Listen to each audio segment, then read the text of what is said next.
proxies. So, yeah, I think probably almost everybody here, is probably somebody's proxy. So, who do we have? So let's kind of start. Are you Paul's proxy? He'll be here. He'll be here. Okay. Clarence, are you anybody's proxy? Not that I know of. No. Larry. Joseph Bauer. Okay, so you're Joseph's proxy. Okay. Ross is Jose's. We got the two Joes in.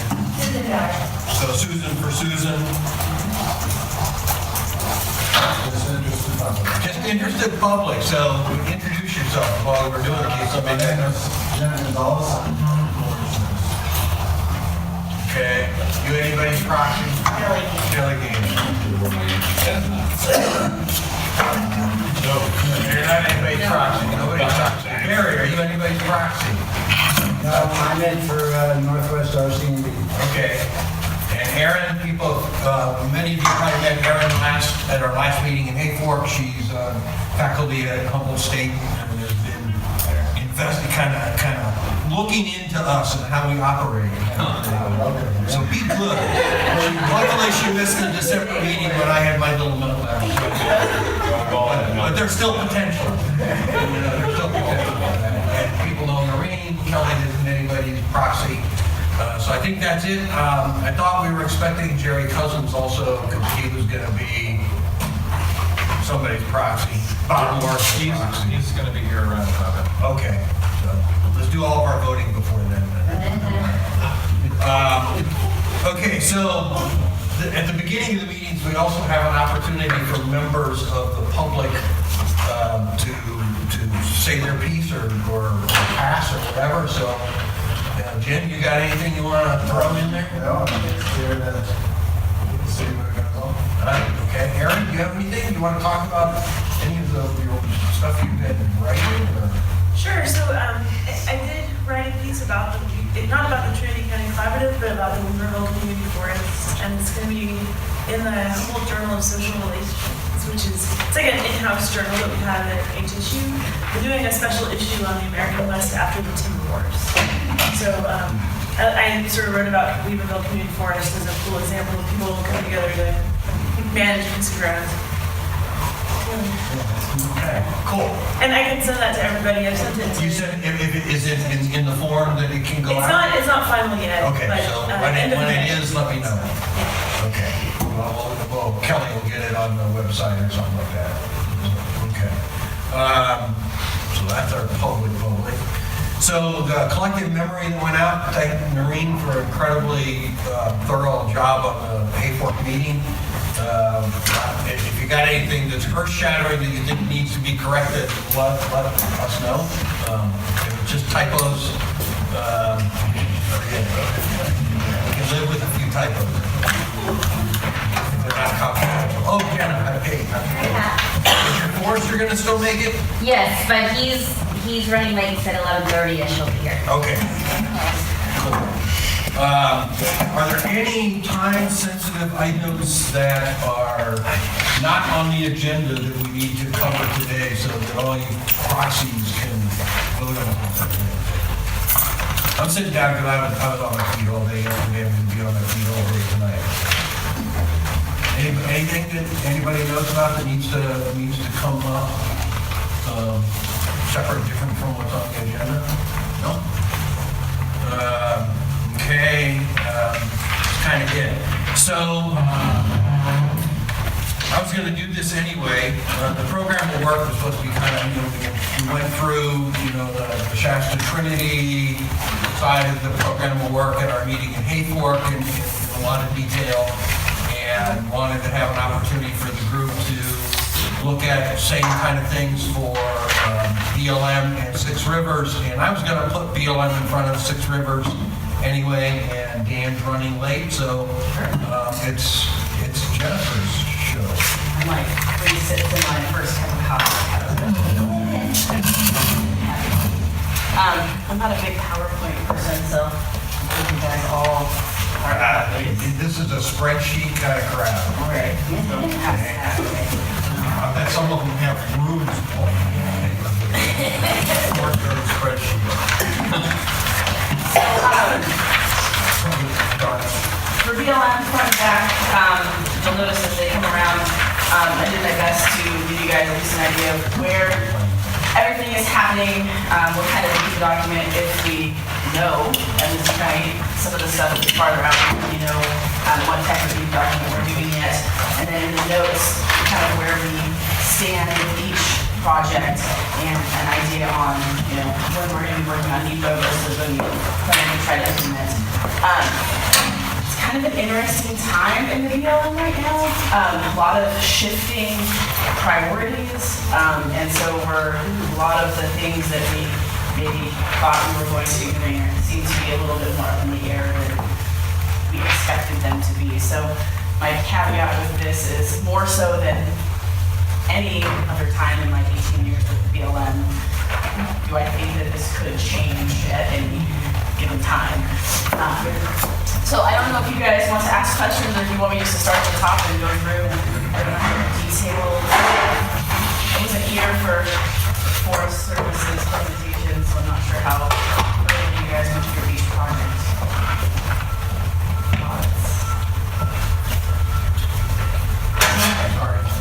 Well, I'll start with a question. What this property exchange? Are you acquiring land on Sky Ranch, or is that taking place yet? Yes, so that's a three-party exchange. So the Forest Service is losing land by the airport, which belongs to the so That's the PUD PUD exchange. So the Forest Service is losing land at the airport to the PUD, and the PUD is giving land at Sky Ranch to BLM. So it's legislated, it's been in the works a couple of years. Longer than that. Too long. We're 32 steps. I mean, I was still the manager of the RCD when Yeah. it started, so. Yeah, so we continue to work through that, but our portion is smaller than the other portions because we're just the receiving agency of a piece of land versus it's more difficult for the government to give land away. There's more analysis than it is for us to accept a piece. So we continue to work through that. I don't have an estimate. My estimated completion date is sometime this fiscal year. I don't know if that's really on target. I have a question about over-restoration in Weaverville Creek. Yes, So you'll be starting work on the new plant.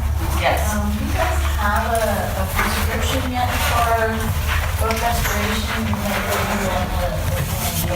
So this is an RCD-driven project. I think it was initially supposed to be on a Forest Service piece and then recently come over to us. So we haven't even done, we met with Kelly and Donna, but we have not done kind of our in-house proposed action yet. So for us, this is, really early. Kelly might have a little more information as far as if they've kind of ratcheted down on the construction. But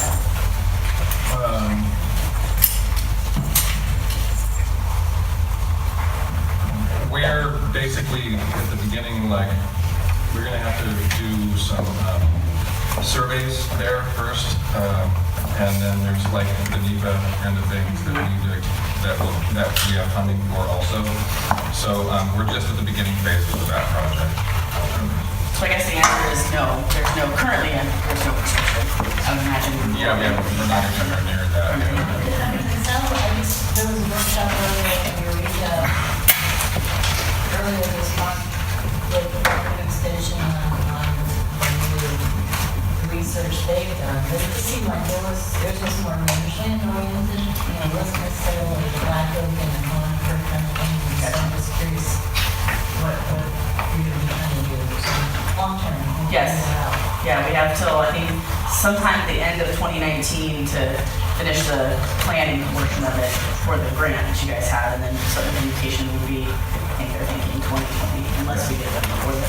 And Carol, I would think possibly when the NRCS forester gets here, maybe we'll know a little bit more about some of the oak restoration side stuff up there.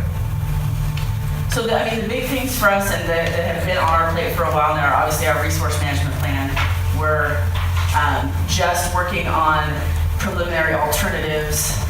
We reviewed a large document and sent over 700 comments back to our contractor on things we want to fix with the document. So our kind of plan with that would be when it comes back from our contractor, then those preliminary alternatives would get routed through the state office and the Washington office, and then be released to the public for their input, which is not a set BLM has traditionally done. Normally you see our alternatives for our resource management plans when they're pretty well flushed out, and this would be a pretty early on step. So at this point, we have our schedule, but we have no idea how long it will take to actually get anything into and out of the Washington office. So federal register notices are taking 10 to 12 months to go in and out of the Washington office currently.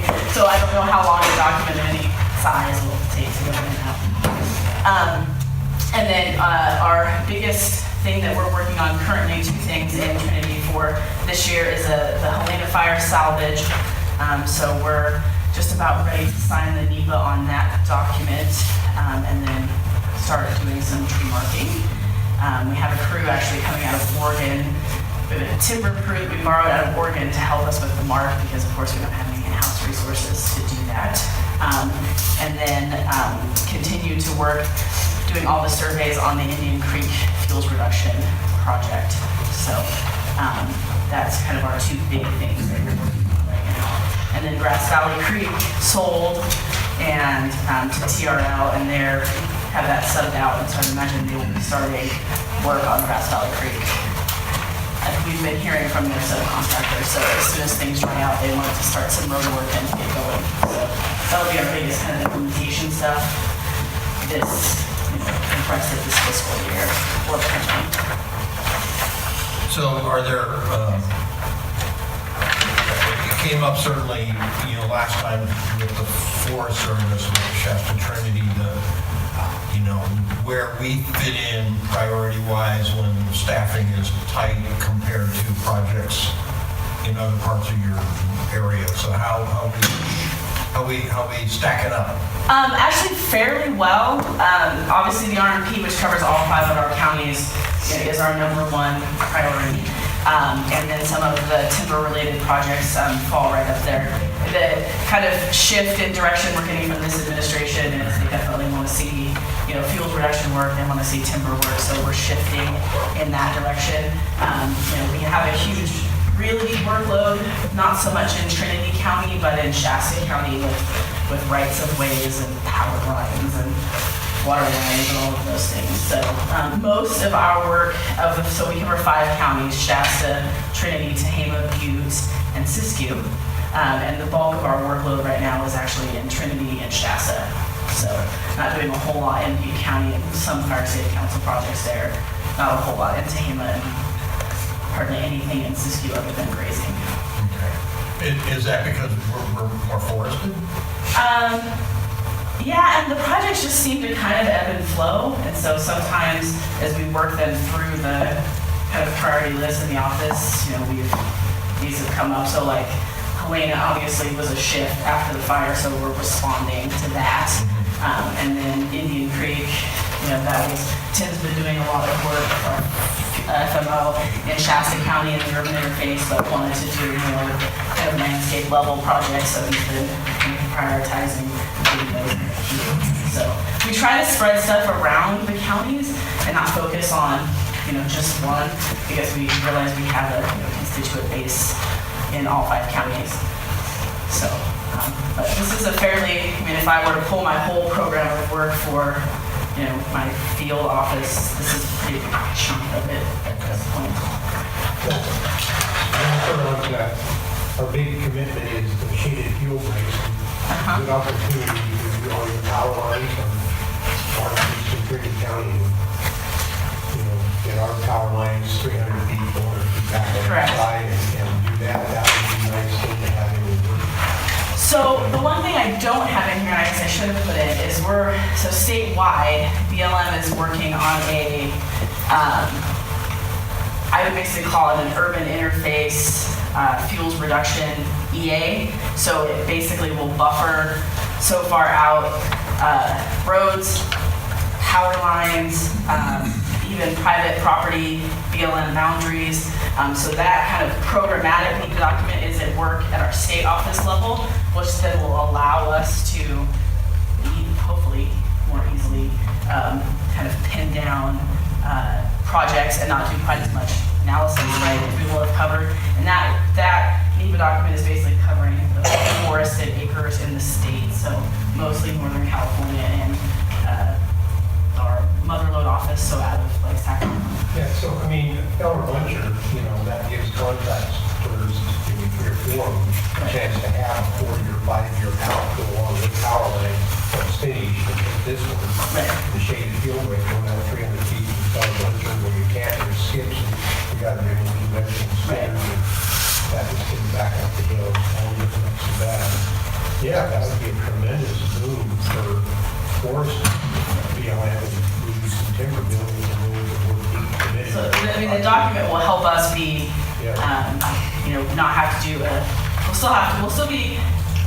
still need to do a site-specific analysis to make sure that what is said in the programmatic document actually reflects what's on the ground, but it should help us be, much more responsive to either, power companies' requests to do work, because we're getting a lot of those where they have a right-of-way for so many feet that they actually want to clear outside of that. Right now, we don't have the ability to respond to those quickly. We have to, look at those and go for analysis. Charlie explained that last time. Yeah, so it's the same thing. So that's on here. Our staff is involved in reviewing it, but we're not the lead, so that's why it's not.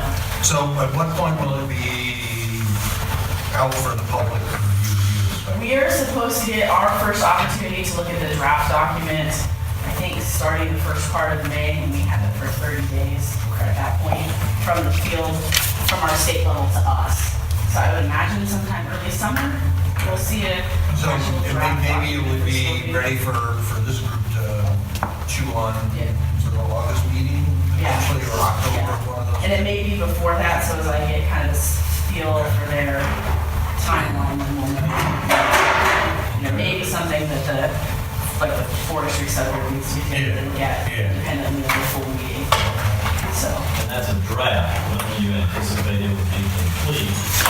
I don't know what their schedule is because I'm not driving that.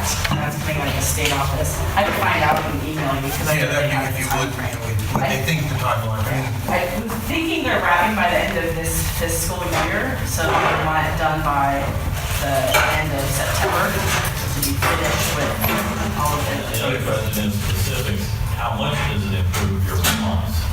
So Trinity PUD said, we want to bring on every power line across BLM in the county that we have.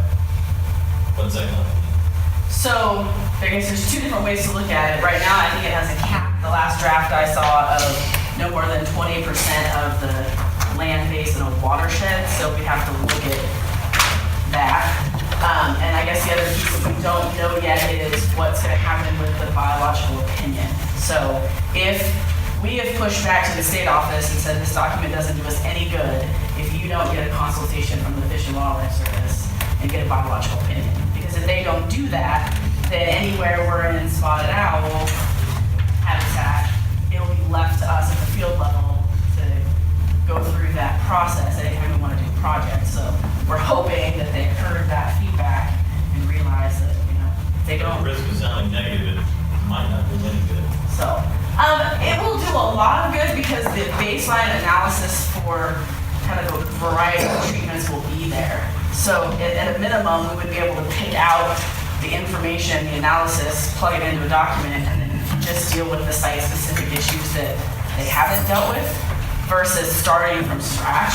So I think, Paul, maybe that's why it might be a good topic for this group to potentially make some recommendations to the board of supervisors or the public comment period to say, from our perspective, here's what we like about it, here's what we like different. Any other?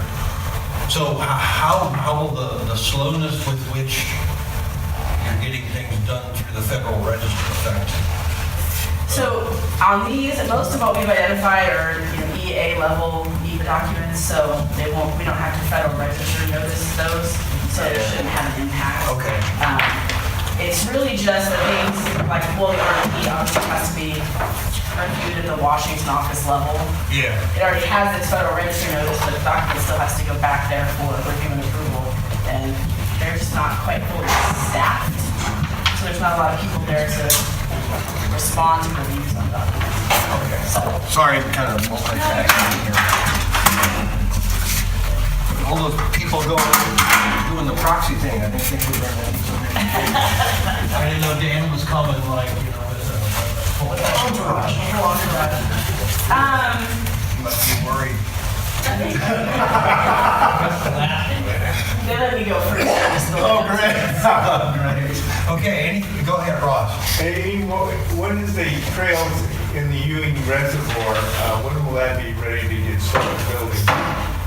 So we haven't, I don't know, we have met with them, but they don't, as my understanding, they don't have a plan. So until they come to us with this is what we think we want to do, we won't have a time frame for that. We're talking about the watershed. Yes, yeah, so that's where we're at with. And then there's a few other things on this list that are in the same boat. The Digital 299 projects, we haven't actually got an application from the Digital 299 Oh, that's what yet. that is. Yeah. So hard for us to prioritize and respond to that. When That's not the county, though, the county's involved, right? It's a private contractor. The county's involved because some of the cable is going to go in on county land. Right, gotcha. Okay, so it's not something that this group could push along by getting with the board supervisor, probably. I mean, maybe. Probably. Yeah, I'm not sure. I think at this point they're just looking for they still need like half of their funding. Oh. So they need like $70 million. Okay, you're gonna pass the hat. Yeah, so we have it as a placeholder, recognizing that if it comes in, it's gonna be a probably going to be a priority and kind of elevate, but at this point, we don't really know if we haven't seen anything.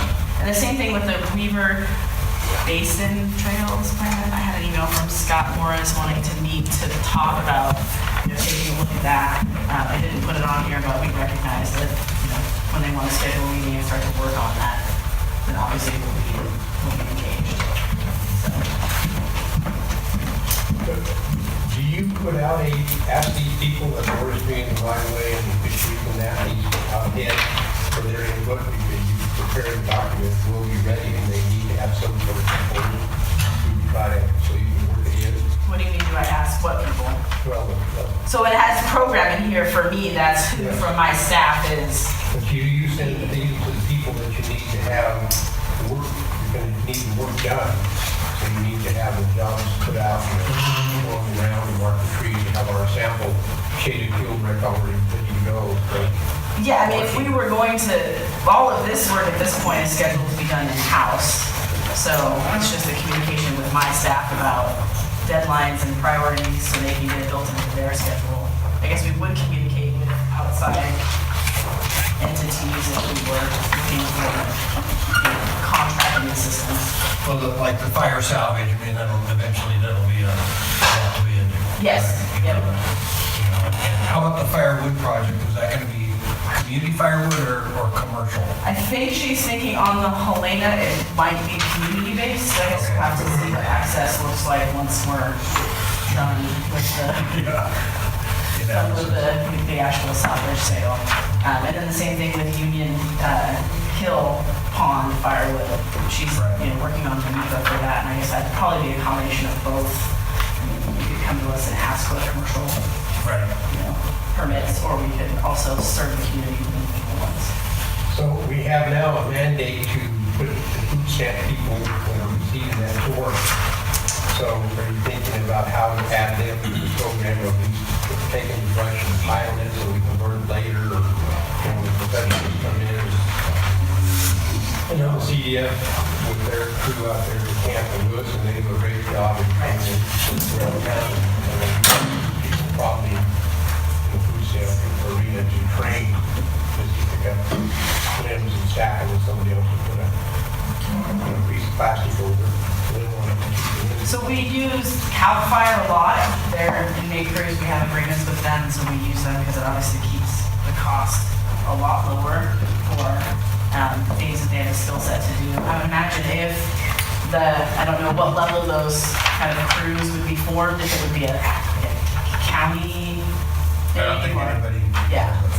So I would imagine if those came up, I mean, we saw a lot with the drought funding, there was kind of crews put together. We would figure out a mechanism and use them where we could. But we'd almost have to wait till we know what that kind of labor source looks like.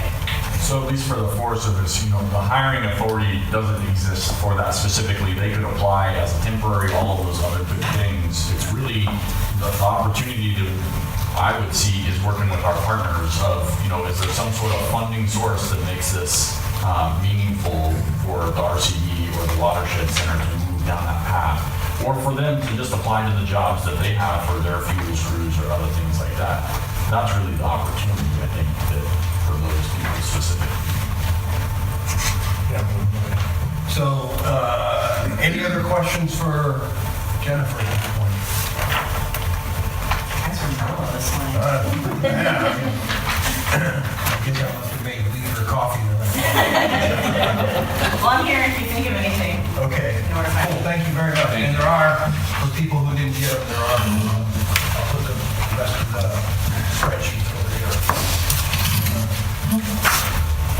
Okay, so Dan, so this is the discussion on program of work, not detailed discussions of projects at this point. So, but before we do that, I didn't want to, so in case people didn't, so Jenna from NRCS came while we were starting the conversation.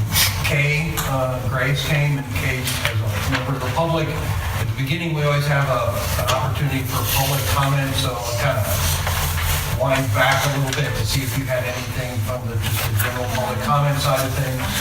Okay. And then Dan, I'll leave Dan to introduce his entourage. And then Larry came a little bit. Are you proxy for anybody? Okay. I'm just checking. And Kenneth. Kenneth snuck in too. Okay. Yeah, I'm here. Yeah. So Dan, so this is program of work kind of discussion and where things are kind of sorting out for Six Rivers. So the current program of work. You have a handout or anything? No handout. The current program of work for the Six Rivers is 6 projects. We keep it at 5. Typically, we only have 6. We don't ever talk about anything past that. There's a hidden list, but we don't. And so this project is currently number 3. I think we've been hovering at 3 for quite some time. This project being first 48? First 48. Okay. And the Trinity County Collaborative right now is at number 3 on that priority list as well. And number 1 and 2 are? Number 1 is currently the Smith River Collaborative, and number 2 is the WKRP, which is the Western Klamath Restoration Project. So those ones are above us for a couple different reasons. One, Smith River is only doing plantations and they're doing categorical exclusions, and so we put them number 1 to get them out of the way. WKRP needs to get it done, period. We just need to get that first project done. And so when you come to us and you look at us, our program work comes down to the collaboratives. All projects on the list are collaborative or a gift from the region. So money from the region. Money attached to something we have to do, we don't have a choice. And here it is, and by the way, you have to have it done by March. So would Joint Chiefs would fit into that category of stuff that you got to get done, right? Yeah, but that's all inside of this group, though. Yeah. So that's part of it. Yeah, so Joint Chiefs is inside of that too. The implementation part. So under the Trinity County Collaborative, we have the implementation of Joint Chiefs money that we're putting through. We've also gotten planning dollars because of the collaborative. And so we got somewhere about $500,000 for the collaborative to do work. That money has been put into different places to finish the first 48 first, and then we've started Robert's Roots, which is the next project. And it's about it'll be twice the size of first 48, our proof of concept project. After that, because we've got it planned out, so this year, 48 gets signed and sold. out the door. Next year, same thing with Robert Bruce, and that's by Kenton Palm. So our probably, I don't know if there's a community in Trinity County any farther out than that, because to this project, it's a 3-hour drive or 2.5-hour drive from my district office. So from here, 6 hours. So after that project, there was a project that was called 100 Acre Woods, now it's 1,000 Acre Woods, because can't do it at 100. It went from 100 acres to 1,000. So, and we're going to keep on chipping away. I've got projects out for 5 years, or 5 projects. If something stalls us, we'll go with it. But with the 48, it'll be signed and sold before October. Okay. Pretty simple questions for Dan. So you said 3 is the Trinity County Collaborative, including verse 48 and Joint Chiefs. What were the 4, 5, and 6? So let's see, 4, 5, and 6 are land use project, permitting, and an aquatics restoration project, but I'm forgetting one. Unimportant because it doesn't get worked on until ours gets worked on. So just to let you know how this works, we don't have a team working on each of these, since we don't even have one full NEPA team anymore. So we don't even have a complete team. What are you missing? Soils, geology, and we've only got one planner down for the whole forest. It's just Carol Spinos. Okay. So what happened, you work on number 1, and when your work's done in that process, because the first stage you get a draft out, then you go to the next project. And then that project gets worked on, and when they're putting out their draft or they're doing scoping, bam, you come down and work on the next project. And so we just chip away. Is it possible to kind of write those up in a format that the other forests and agencies have and give us an electronic copy? Just some sort of little table. Oh, yeah, I can do that. Yeah, this would be easy because it's only about that big. He's not going to do it. Oh, wait. Oh, yeah. Sitting down is my wildlife biologist, Krista Smith, and standing is Allie Fletcher, who is a resource assistant. So anybody, other questions for Dan at this point? And we'll talk in detail, when we do project updates about the first 48, where it's at, and all that. But anybody- So who's taking Merv's place interim-wise, and Her what's name is Liz. What was that? Berger. Yeah. And then Michael Green's also leaving. So he's taking a detail on the Tahoe, and Stu Richter, formerly from Shasta Trinity, is coming in. I think that's it. There's other changes going on too, but what's the timeline for a permanent replacement?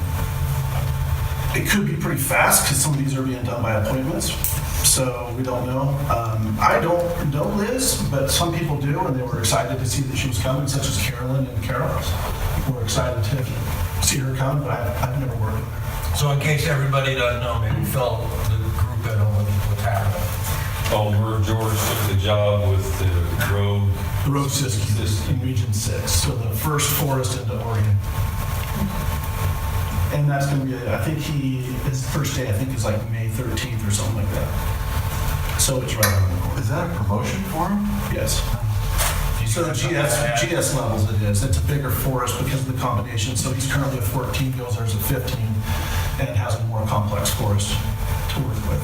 Do you have something, Liz? Yeah, I was gonna say that Liz Berger is great. She's actually she currently serves as the regional foresters representative for Landing Moore in Sacramento. So her entire job is basically working with partners, working with partnerships and collaborative groups, and being that liaison with the regional office. So Dan, is your implication that she may be sticking around then as the permanent? Actually, since I just found out about her appointment 2 days ago, I don't know. I just was told to be excited about it. not like you're going to be excited, we're going to have fun on this trip. No, people that knew her were very excited that she was coming to us with her background. So, and I trust Carolyn and Carol and their take on people. So I was like, that sounds good. And I've worked with Stu in various different capacities for quite some time. So Some of us have worked with Stu too, so. When he was acting ranger here, we signed a lot of things real quick. So you don't foresee any disruptions in the... No, I think what Leslie was just saying is they picked somebody perfect for Forrest that does everything because of the community involvement and collaboration. It sounds like a great fit. So if she stays around long term, I don't know that. A lot of times these don't, they don't put the person in for a detail and then keep them there. So we'll see how it works. Any other questions for Dan at this point? Our program of work is really simple, and we haven't met for a little while, but Monday is our next program of work meeting, and so I can send some notes out to you. I'll send out what we're doing, where we're going, because we are signing some stuff and getting things moving right now, and that's going to change where we're going with some issues. And that aquatics project is going to get a scoping letter sent out, so you guys will see that as well. So I have a question. So what the heck's happening in the Lower Trinity Ranger District? I didn't hear of any projects. And I'm thinking back to, I'm looking around the room at former RAC members and all that. Man, we were getting stuff from them all the time. So that's my old home, right? Yeah. That's where I was the first. They got any projects in the... No, there's none on the program of work at all, because all those folks are working on the WPRP or Orleans. However, we are moving to fill the deputy ranger position finally after I left almost 4 years ago. So we're going to fill it full time, and we're also talking about moving in on some of the older plantations in that area and doing some work under a CE authority so that we can start treating some of those plantations, because if you guys ever go to fires there, that's the first thing that rips off, and it changes the severity of the fire pretty rapidly. And so we'll start looking at the South Fork of Trinity and things up on like Waterman Ridge. They did sell the old Waterman project recently, but that was done by the Orleans staff. Yeah, okay. Well, I'm just curious. Yeah. Oh, and the other thing is the new mill fired up at Corbell. Small diameter, high-speed mill, so it's taking some of the smaller logs from here down to there. It's owned by Trinity River. Anything else for Dan? Well, we're way ahead of schedule. No way. Yeah, we are. This is great. Leslie, were you the one, we're going to move to afternoon stuff, are you going to be the one to talk about the omnibus bill? Yes, I can start with it, and then my colleagues can. And you had some handouts, right? Yes, there's some handouts. So if people didn't pick up one of these, there are some handouts on the omnibus bill. And that actually just came out down to the floor a couple days ago, which is perfect. I was starting to make up my own little handout, and then to see the exact thing I wanted came out the one. If you didn't have anything, I'm just going to make stuff up. Yeah, I guess first I wanted to start out with, I think some folks are aware, most folks should probably be aware that Jim Hubbard was nominated to be the Deputy Undersecretary for Natural Resources in the department. So they finally made that nomination. It still has to go through Senate confirmation, so it's not a thing right now. But Jim Hubbard is currently the Deputy Chief over State and Private Forestry. So he'd be a great person to have in that slot.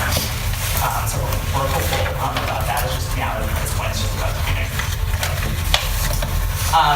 So the omnibus bill, so everyone knows that Congress passed a funding bill that funds retired by federal government at the end of March.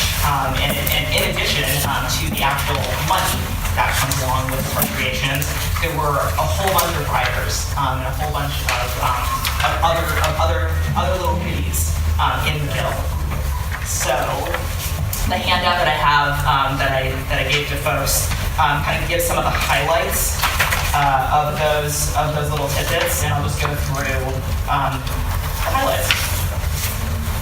So the total Forest Service appropriation for fiscal year 2018 is up about 350 million from fiscal year 17.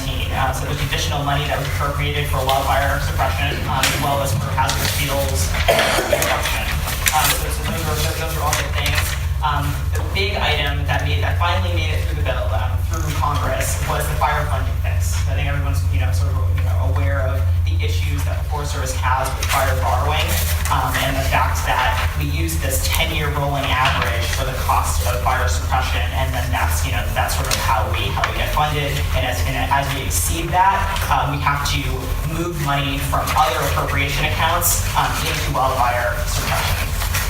So that ends up taking money right from our other program areas, recreation, hazardous fuels reduction, wildlife, watershed, timber, all those accounts get basically pillaged to be able to pay the firefighting bill. Last year's firefighting bill was the highest on record. I think it was like $2.4 billion or something nationwide, and I think that $2.4 billion is actually across agencies. I think it includes BLM as well, and the Forest Service too. So the idea is that with this fire funding fix, that we would stop the rise of the 10-year average, and basically stop the practice, or at least greatly reduce the practice of having to transfer funds from other accounts into the wildfire suppression accounts. And so that additional budget authority is going to go into effect in 2020. In the meantime, we have this additional appropriation of $500 million for this year and hopefully next year as well, to be able to cover some of those additional costs. So there's some more information in here that talks about like the numbers, and it's going to be frozen at $1 billion in the future. So you can read through that. I'm not going to go through the details unless people have a lot of interest or have any questions about the fire funding fix. Any questions on the fire funding side of it? That's good news. So, yeah. All right, so some of the other highlights in the legislation was that we did get a 2-year reauthorization of secure rural schools. So our RACs and all that good stuff. All 3 titles, titles 1, 2, and 3, all got reauthorized, and so we should be seeing those payments coming out.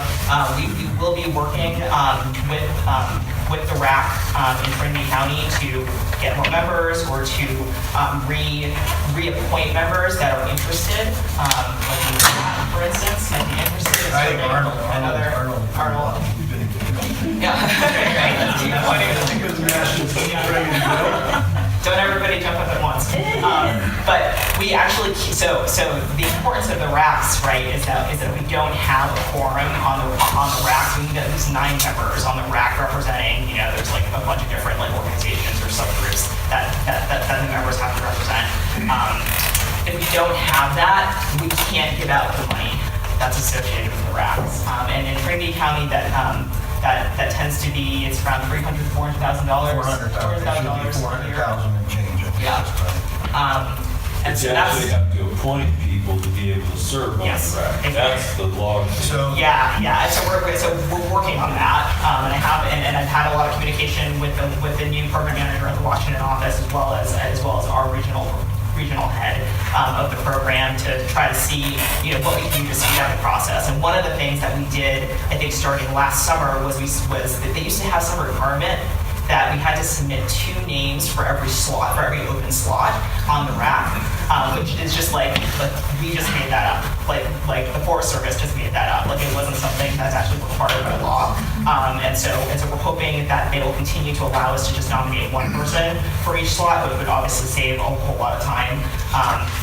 And we also know that we have members that are interested in serving even beyond the time-limited 6-year term, and I believe that it's possible for the Secretary of Agriculture to actually, basically reappoint people even if they have served beyond that 6-year term. So with that said, is there anything this group could or should do to advance the cause of that expedited appointment process for Arnold and others? This is maybe a little bit off the record, but I would say, talking to your congressman might not be a bad idea to try to May get 3rd? those, to try to get those nomination packages and make it clear as the Secretary of Agriculture that you want those nomination packages to be expedited through that process.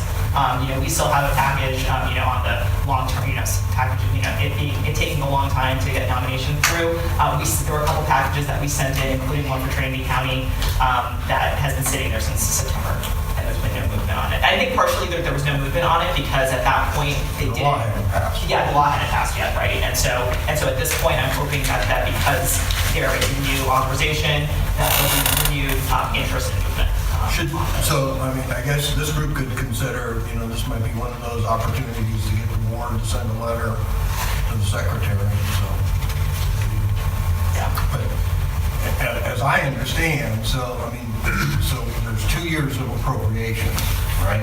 But 1 year is better than half over.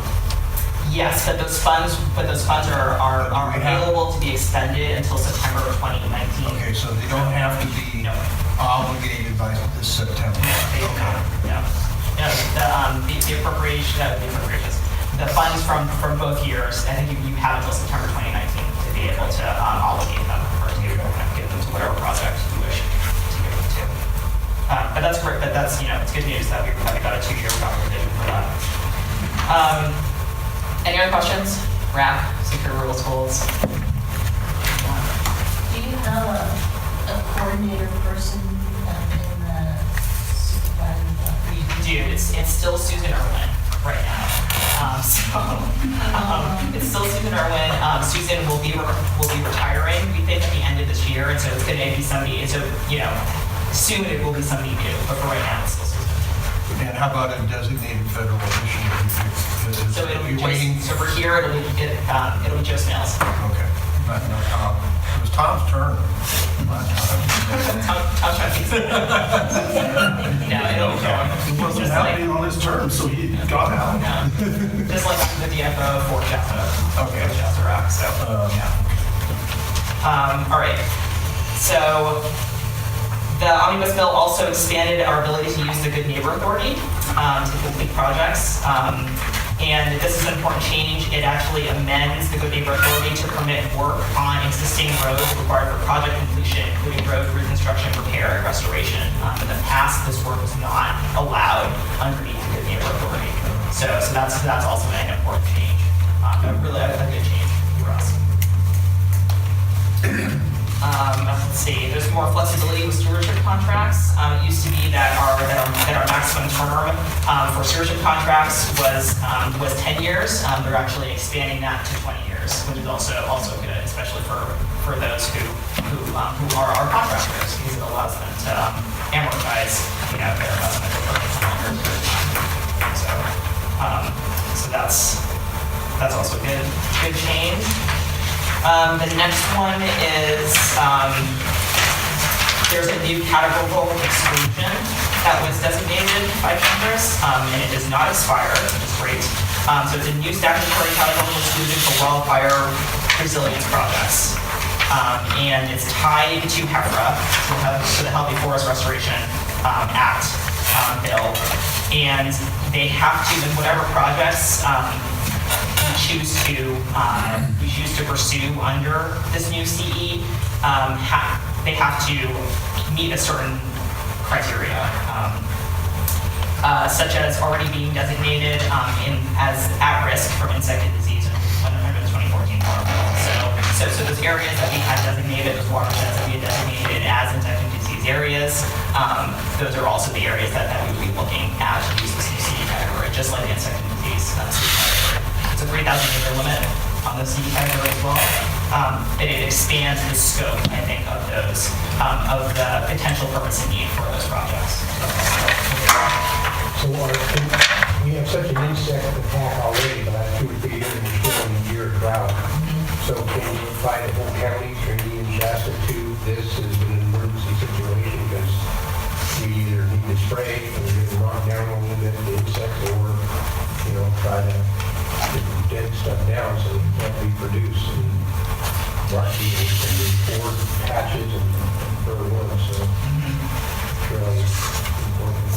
Yeah, so I don't actually know, Tom, I actually know how many areas or how many acres we've designated in Trinity County are actually, or Dan might know as well. So I think there's 8 that we designated prior to this new legislation omnibus bill. And so really my question is, can we nominate new watersheds? Because that was the process in 2014, that we could continue to nominate them as we sort of work through them. So at this point, Dubakella, that's why we have the insect and disease plantation project there. We were thinking of going to Corral Bottom next. There's actually 3 watersheds there that sort of overlap the Corral Bottom. And then I think there were like 4 that were designated around the lake due to insect and disease issues in the campgrounds and around the lake. That's what Todd Hamilton was thinking from the NRA staff. But you know, there's those watersheds sort of go up the hill. We can definitely think of that as fuels reduction in different ways. But those are limited in where we want to protect communities or other things that are still having insect and disease issues, or have a fuel issue, if that's the new designation. So that's my question is, can we designate new watersheds? Because you're right, there's more out there that need to work. Yeah, the Shasta Trinity Divide, I mean, that goes down to the lake all the way around the whole divide is on both sides. It's tremendously effective. Yeah. So we've had other opportunities. We I think almost every year, every other year, we've had opportunities to designate new watersheds. And so when that call letter comes out again, we will be looking to designate other watersheds under this. It probably won't be the entire county, but we'll be strategic. What's the process, the nomination process? It goes up to the Washington office and the chief approves it. But it's initiated by staff? Correct. Yes. Okay. Yes. And are we just talking insect and disease? So this expands that to forest health and fuel issues. And is BLM in on this exemption? Or just a Forest Service gig? Where can we find the specific wording for this category? I would love to be able to tell you page such and such on the omnibus bill. So it's an omnibus bill. Somebody have their hand up in the back. Do you know where? Well, I was just the farm bill that came out. I was reading it. It's on page 464. Nice job. Okay. Actually, unbelievable. Kind of just creeped me out. Ninth line. 6 year? Go ahead, Carol. The omnibus bill is not the same thing as the farm bill. Right. Correct, but the omnibus bill amended the farm bill. Okay. Yeah. So back on Terry's question, then it's being followed up. The bugs and what's happened in catastrophic fires here in the last 18 months. And it's drought, so they are being additional watersheds being added, So we're definitely advocating for that, yes. advocating for it. So no. They haven't done it yet. But yeah, so a new call letter for new watersheds has not come out yet for this year, but if it does, we will certainly be responding. Well, it to is a that. major concern. Oh, certainly, yeah, certainly. And we already, and like Tom said, we already have 8 watersheds that are designated, and so we're trying to do work in those right now, including Dubakella and Corral Bottom. So I think designating all of our communities, 18 or 19 communities, that watershed around each one should be high priority. Or, I mean, that's too much, work to be done. At least we've got it in the system, and they see we need a need for more people, and that's what we're trying to do, harvesting. So the biggest pushback that we've seen so far related to the prior designation related to insect and disease was our ability to move through and put projects on the ground with each one of those. And so the more watersheds that we have that we don't have work in, the metric looks worse. And so that's something to be mindful of what is the treatment? And that's something that the collaborative can absolutely be a part of, okay, what fits into a CE category for a fuels reduction project? How does that design, where does that occur? We're absolutely working on roadside and plantation projects. that meets the intent, if we can move that forward and it feels like we're going to be able to thread that needle of it's an EA, if we can fit it to an EA and be within that size limit of 3,000 acres, then those could be eligible, if those watersheds are designated, to apply that under a CE category, right? We're just testing the proof of concept, like Dan keeps saying, that as long as we can fit it within there, it's not significant in effects, then it can fall under that CE category. Yeah, that's a good point that Tom just brought up, is that because it's a CE, it still has to pass the extraordinary circumstances checklist to be able to move forward as a CE. Okay.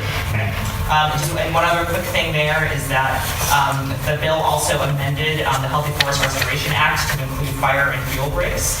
So the term authorized hazardous fuel reduction project now includes, the definition now includes, fire breaks and fuel breaks, whereas it didn't before. So that's also an important change.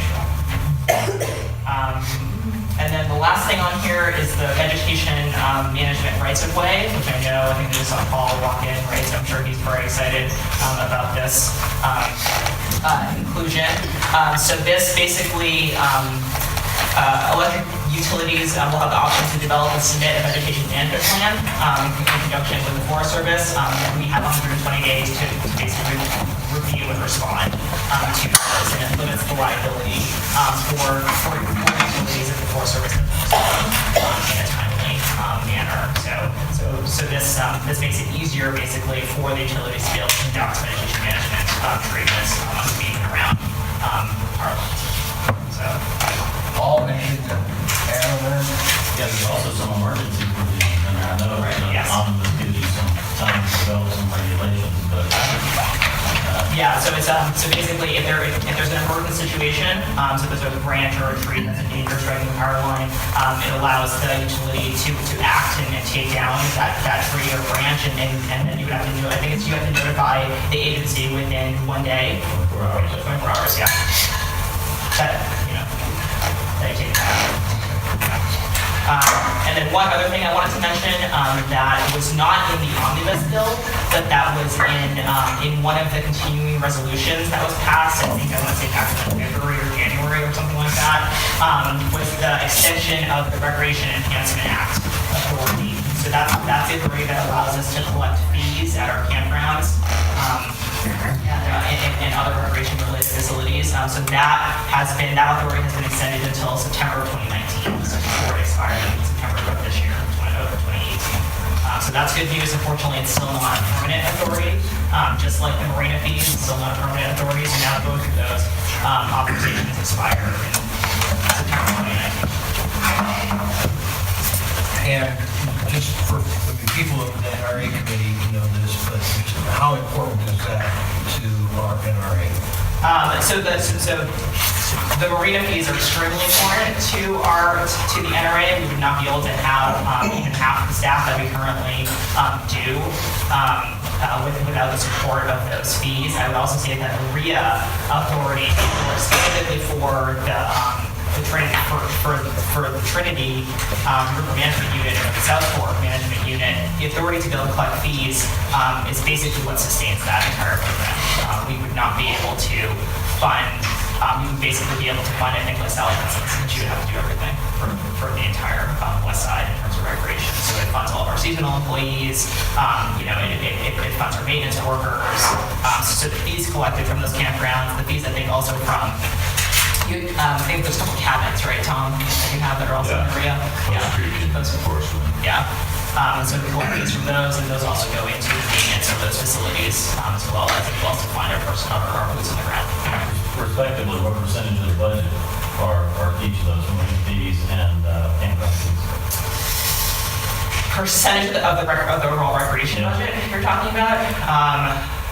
I'd have to get back to you on that. I do have the spreadsheet somewhere that has that information, but I would say if you're just looking at the NRA organization, the marina fees make up like half, 60% of the overall budget. Marina fees would be good. Yeah. That's a lead into the NRA committee report. So that house foot fees are different. So house foot fees are not equipment fees, right? So the house foot fees are actually are collected. One leads to the other. But as far as how RIA interacts with the recreation budget, I want to say that it's like 40% of the overall recreation budget for the forest. So not just these two management units, it includes Jasper Cloud as well. But it forms a significant portion of our ability to be able to manage those resources. So a severely underfunded program, and this makes up 40% of that. So even with this, it is severely underfunded for what is needed. So any other questions for Leslie on the omnibus bill? That's it, the 3,000 acres you were talking about, that's for, what was the term you used? The category of protection, yeah. Right? For the category of so I just kind of calculated for 5 acres per mile, it's 150 feet side of the road or 300 feet on the upper side, that comes to 3,000 acres. That's, yeah, so 150, and if you go 300 feet, then you're the same thing, so you can go per mile, 5 acres and 10 acres if you're using 300 feet on each side, or 150 feet each side, and half that if you're doing 150 feet on each side of the road, or whatever, we're going to do 600 feet just on the fixed side. So that gets us to how many miles of road can we treat in each project? You can treat 30.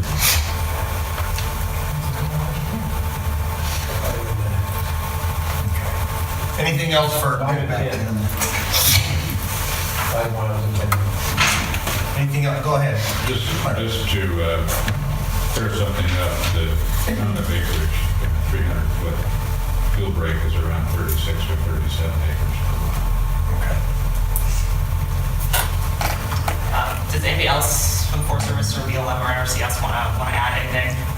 NRC, you got anything new or different from the omnibus bill for you guys, for us? No, I mean, we'll go into our report, but our biggest change right now is the whole organization FPAC changes. So, We'll get to that. Jerry, welcome. Thank you. And I think you also are representing Bob. Good. Okay.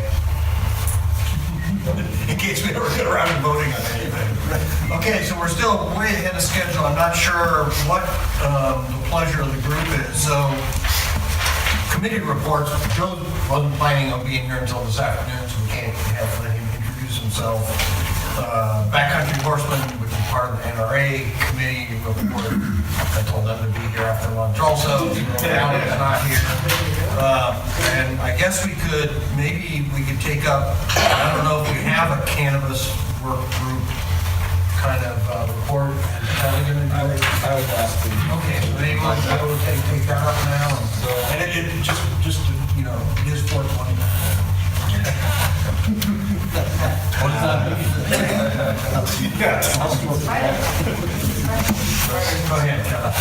So the cannabis committee met last Friday. It was sort of a subset of the group overall, because I think it was only Barry Stewart and Carol Fall and Susan Bauer and myself.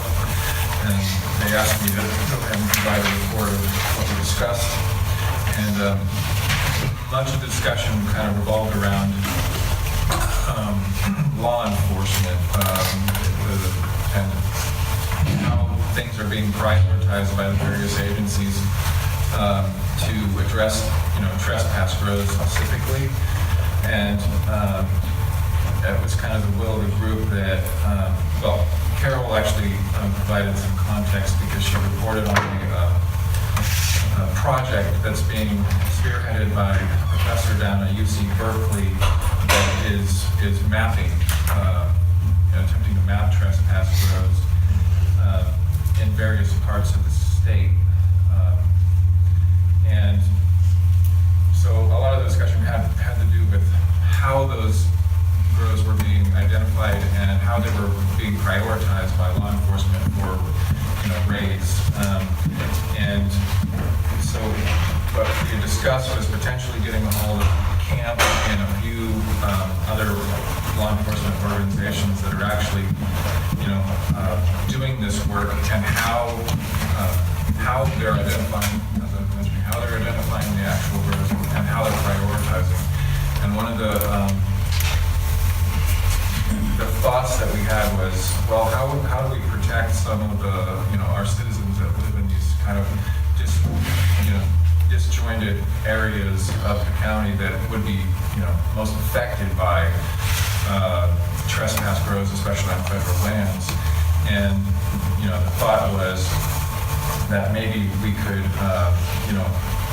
bring to the collaborative the recommendation that we put together some sort of letter that we could get to the board of supervisors that would address camp or whoever, is kind of taking the lead on the law enforcement end of this, and suggest that, that some of the prioritization that they do when it comes to raids on some of the larger cartel trespass roads would be to look at proximity to where we actually have people living and trying to address, it through that means. And I think that was kind of the crux of it, really. Do you guys have anything more to add, Carol or Barry? No, I think Kelly was going to work on guiding camp attention to the Yeah, I was going to actually do some research into how those priorities are set and who's sort of spearheading a lot of those. And so I'll be making contact with some of those groups and potentially, gauging the level of, interest for bringing, that information to this group as a whole. So I had my law enforcement officer has volunteered to come and talk. I talked to him, and Six Rivers just got their own patrol captain, and we're filling 2 more jobs. We've got one that's in training right now, so that's actually the most that we've had in 10 years. And it's the first time we've had a patrol captain in a long time. So we're actually doing cleanup right now. But we were talking about the adjacency part, and I couldn't make the meeting on Friday. I was still in Sacramento. But the trespass roads are mostly wilderness now. And so the one we're doing now is, 15 locations in the old wilderness. Any questions for, go ahead. No, I just get, you're saying he's willing to come and help us address the issue? He's willing to come talk to us and find out what the issue is, because sometimes, it's easier for them to come listen to us and then translate it into the law enforcement speak to the others. And so I might even be able to get my patrol captain to come down here. He's currently stationed in Gasky. Okay, that's what the committee's looking at. Go ahead, Carol. And I think bottom line is the committee is trying to figure out how the collaborative as a group can address this issue and resolve it and move it forward. So it's not just, it's more like where are the gaps in terms of identifying or mapping roads? How can we influence the priority for which roads get tackled first? So it's more, just trying to figure out what the collaborative can do to, address the issues. So we're definitely in the information gathering stage, but that would be the kind of questions, and it's not necessarily the law enforcement who's at that level to answer those questions, unless he knows how they identify and what funding they have. He does. He knows exactly how we're currently identifying the roads, at least. He works on my side and over into Tom's area. He knows how they identify it, they know where the money's coming from, and he works on helping prioritize that. And so sometimes, our law enforcement staff is so small. There is the camp group. The camp group's really tiny compared to when I was a kid when I first started it. And so you can look at it and see that we're only tackling like 1% of the actual problem on the ground. But that's one of the things that he can talk to. He's talked to other groups on that recently. What's his name? There's two of them that can come. One's name is Jeremy Mack. M-A-C-K. Maybe you could just send Kelly the contact information? Yeah, and the other one's Seth Torpe, T-O-E-R-P. Larry. This is a question for Dan. So has there been any change in the Forest Service position of not divulging to the public where the trespass grows are? They're a little bit more lenient on that now than they were. The regional office for a while had a tight grip on that, and but I get to see every one of them that comes across there, and we do have to have some way, like during the fires this last year, we had to notify the public of, hey, I know that the fires are burning here and you want to go over here and play, but we've got so much chemicals in there, we had to post it to keep them out. And so there's less of a chokehold in that. But if you ask for a layer as a whole, I don't think there's a layer out there that you could just get all of the grows. And that's one of the GIS layer? Yeah, that's one of the requests that's happened in the past, and it's gone nowhere because there's not this layer that's like here in California, here's all of our trespass grows on Forest Service lands. Dan, did I understand you to say that you know of 15 trespass grows in the yellow bullies? It's 15 plots of one grove, so they have all the water going to this little patch and then that little patch. And the patches are only the size of this road. But there probably is 15 grows that big there. So, in other words, you're aware of this one grow with 15 plots connected to it. Are there others that you know of or can say? Or not on our side. Most of the yellow bullies, it's not Six Rivers. It's managed by the Mendocino, and then of course the Shasta Trinity has some too. Has a lot. So that's just this little piece of ours. So, Carol, wasn't there either a cooperative extension or you see somebody doing a bunch of mapping? Well, that's what I was bringing up at the meeting, Dr. Nutt said, it just finished Humboldt County, and now he's doing Calaveras and Siskiyou County, and so I asked him, I said, why aren't you doing Trinity? And part of it is the technology may not be appropriate. Most of the mapping is done on private lands using the water, and so they're not sure that that particular approach is relevant for Trinity with the canopy. So that's one of those things we were talking about the RAC funding earlier. I was wondering if that would be something to propose to the RAC. He's looking at a different technology that would be more appropriate for those under the canopy. But anyway, I'm just trying to figure out how you identify all the roads, how you and what law enforcement resources you really need to tackle them. Because they have trouble finding these with a helicopter. So I'm wondering if he's mapping the greenhouse grows. He is mapping the greenhouse grows. Okay, so that's the And trespass. well, we don't have. he's mapping the non-greenhouse also, but it's on private land. Okay, so I've actually seen some of that. So that his stuff won't work for what we have on trespass. Well, that's what he was saying, is he doesn't think it will work for public land or canopies. But he does have a suggestion on what would work, but he would want to have a postdoc look at it. His budget was something like $50,000 to develop that technology, and then he can have all the undergrads use it. So, anyway, we're just kind of. Yeah, okay. So do you guys didn't set up a next meeting date or anything? We had talked about actually having it sort of closer to the June meetings so that, it would give me some time to do some of this research and then we can bring it to the group and it would be a little more timely as we're moving into the full meeting. So it'll be, sometime probably early in June. Okay. But it wasn't a specific set. Okay. Larry? I was just wondering the relationship between federal and county law enforcement on these trespass roads. Is there always a county presence? Not always. Usually there's no. It depends on whether it's one of the teams that we have that's put together. That'll be multi-agency. It'll be Park Service, BLM. All those will be on some of those. And Jeremy Mack, our patrol captain, was on one all summer. Or like the stuff that we're doing on this cleanup, we also did the eradication of this all with federal officers.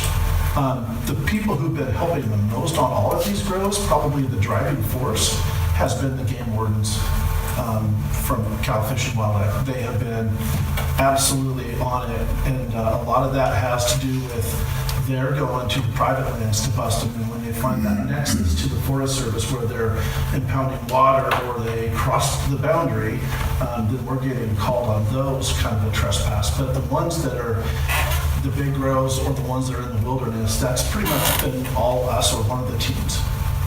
The county is getting $90,000 in grant. Yeah. For trespass grows, I believe. I don't know. That's what I was told, and that's all for overtime pay. It has to be overtime pay for them to tap into it. That's what I thought was interesting. So, Harry and then Barry. So I didn't attend the meeting, but some of the questions I would have had is, we have now a permit process where they can grow, and it's going to be a big grow, thousands and thousands of plants. Private that, at least know their parcel number. But that's not, we're talking about, we're trespassing by federal. So we made it. So when that leads to where they don't have to say anything, it does it on the side on state or federal land, and moving that things. I spotted one last year when I was here at Cross Canyon. So I knew it was private property. It was large. Patients that would look it up on Google and move around to see it and count the plants and see all the roads they built to the river, that leads to the main river that feeds our lake. So, that's a big concern of them being back away from, like, we zone 150 feet from a class 1 stream. So one thing that when the collaborative kind of reauthorized the cannabis committee, you guys were pretty explicit that it was only going to be, we were only going to talk about grows on public land. We have to honor that, or I'll get in trouble with Well, and just to honor that, and going back to what Larry said, so we do get contacted from the county, or the county includes us on the growing edge. And even if they're doing good work without us, when they're on the edge and they see something, they're really good, both counties, Humboldt and Trinity. They've been exceptional about making sure we know about it. But typically, we're involved on all those ones that have a nexus. We're there. Okay. So this is an open group too, so anybody who wants to join, I believe, the committee in the next round of come to a meeting, notices go out. People are certainly welcome to join that group. Yeah, just let me know if you have an interest and I can add you to that mailing list. Okay. Yeah. Oh, sorry. Yeah, no, just for clarification, because you're absolutely right on what I took as directly from the collaborative when they asked me to also get on the committee. Was, and then when we met, and it'd be nice to see other individuals there too, and just that timing. But we understand what it was is, and the reason I got on it is the protection on the forest floor in Trinity County, or Shasta Trinity. Seems to be 80% of my life is owned by the federal or BLM. My concern was back on the watersheds, pesticides, the poisoning of the mountains leading down to the river to the sea. And then as we sat down, Carol opened my eyes to a whole other perspective, and et cetera. It was a wonderful meeting, but it came down to we needed the information, number one, the agencies that are involved and the enforcement that's involved.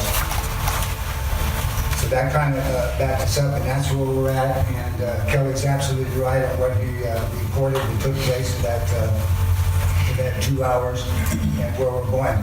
We need to talk to the representatives, these various agencies, because it was brought up back with the sheriff to combine agencies. It still came down to camp, and then your enforcement from the Forest Service, also fish and game, and et cetera.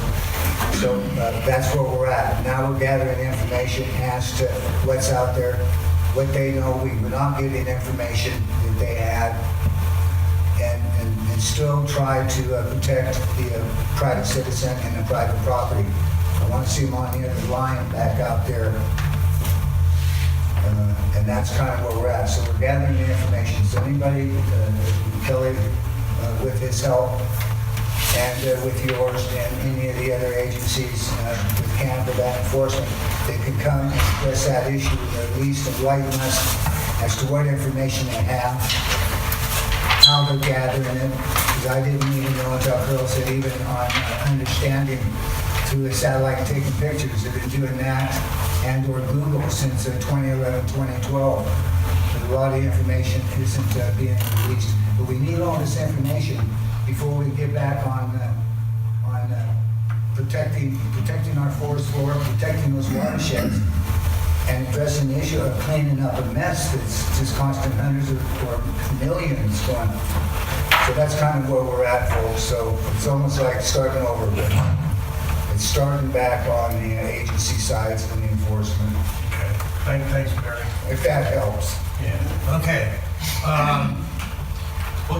I was thinking we could probably get to a lunch break earlier than my 12:15 that I put on there, but what can we cover between maybe now and a quarter till or somewhere thereabouts? In the fuel break group, can you guys get your job done? And it looks like Clarence had a lot of papers, so he was the guy. Well, like everybody else, we were expecting to present this afternoon, but are you okay with this discussion going forward? Sure. So, Fuel Break Work Group is an interesting organization. We've been involved for a long time with the Collaborative, and we have the Collaborative that endorsed our concept and has been with us all the way as we try to get something done on the ground, and it's, as everybody in the room knows, that's been very frustrating. Especially on the national forest that's on the east side of Trinity County. And Fuel Break Work Group members belong to a lot of other organizations, statewide national timber organizations, statewide national environmental organizations, a lot of contacts there. And so even though we've been very frustrated, we've continued to try to move forward with the collaborative vision of this roadside fuel break project, and even especially the smaller version. The big version is 30,000 acres, and the small version is 3,000. So this isn't all that organized, so hopefully I can tie it together here pretty quickly. In December, I spoke as an individual towards the idea that we needed to have a reset of the Shasta Trinity National Forest. That the time had come to figure out how to do business in a way that worked for everybody. I said the same thing essentially in February, and maybe that idea was a little bit too early, but as things have turned out, we've been heading in that direction. So it turns out I was in Washington along with Paul Hooser, a couple of other of our PUD folks, and we met with the Undersecretary of Agriculture, Dan Giron, who was acting, who had been acting the year before, but now he knew his job pretty well, and he was going on board, and then he's just been replaced by Jim. So he hasn't been replaced yet because Jim Hubbard has not yet been confirmed. So Okay, so looking at Jim Hubbard. Okay. This is the Undersecretary of Agriculture that's responsible for the Forest Service. So he would, for people that haven't thought about undersecretaries and stuff for a while, that would be the position Robert Bonnie was in. Yeah, that's the way to define that. It hasn't been most many people. We talked to him about various issues. Of course, as PUD representatives, we were there lobbying for our right-of-way legislation that we talked about at the last meeting, and other issues that affect us, fire watering, of course. And so it turns out that Dan Giron was really, really on board with the idea this administration, with the Secretary of Agriculture, and conversing with the Forest Service, that it's time to start getting something done on the ground. And it was, music to our ears. And so he talked about various things. He talked about one decision, meaning that the Forest Service would be in charge basically of the NEPA process, that big project should get out through that whole environmental analysis in 2 years instead of 6 years. He talked about consultation improvements with Fish and Wildlife Service, and hang on to that because we're going to talk about that a bit more in a few minutes. We pitched the Collaborative's pilot project to Dan and Ron. We pitched it hard. We said, this collaborative is running out of steam on the forest management side, not the NRA side, but on the forest management side, it's running out of steam. And if you want people to keep coming and devoting their time to these meetings, something's got to change. And he was aware of that. We told him, at that time there had not been a new Shasta Trinity Forest supervisor. And I told him, I said, we need somebody to come in here that has a MASH unit attitude. We're tired of people standing up and saying, we can't, we don't have. We want somebody to come in and say, okay, this is what we've got, let's make the best of it. It could have a tremendous impact on the morale of the troops if the leadership talk in those terms instead of we can't, we don't have it. So that happened on February 26th. The individual members of the fuel rate work group who were very careful to present themselves as not representing the collaborative got together and wrote a letter to Randy Moore. And we said to Randy essentially what I just told you that our PUD delegation told Dan Geron, which is we gotta have change. We're running out of steam. Randy came to Reading on March 22nd, and 8 of us, as private individuals, met with Randy and Barney Gant. And I have marked a few things in my notes here that were said in that meeting, the 2-hour meeting. One of the things Randy said is we want to get going on forest restoration, fuel hazard reduction, and timber production. And we can't get the pace and scale that we need to have without your cooperation. We need you, collaboratives, we need you, forest management companies, we need everybody to come to the table and work as partners with us, or we're not going to get this done. It's a crisis. It's a national crisis. California has a spotlight on, what is it, 129 million dead trees? Well, that's just the tip of the iceberg as far as Forest Service west of the Mississippi River. Something else he said was that we, the Forest Service, need to talk about collaboration in terms of what needs to be done. And I asked Randy, I said, where does the collaborative interact with you? And that's reflective of the comments I've made in the collaborative the last 2 meetings. And going to the short answer, Randy said, if the Forest Service is going to do its job properly, it's going to sit down with the collaboratives, and it's going to design its program of work after consulting with the collaboratives. Even to say, we want collaboratives telling us what type of work and which watersheds are of most value to the collaboratives. And we're not going to go forward on projects until we have that kind of input. Now, the 6 Rivers is already there. And I'm reassured from what we heard from Dan and his troops this morning, and Leslie reaffirmed that the lady coming in to take over the 6 Rivers apparently has this in her DNA also, from what we can tell. We also have a new forester coming to the Shasta Trinity. Is his name Scott Russell? Scott Russell, thank you. He's coming from the Southwest. He's been involved in probably I'm going to guess, the biggest collaborative in the whole United States.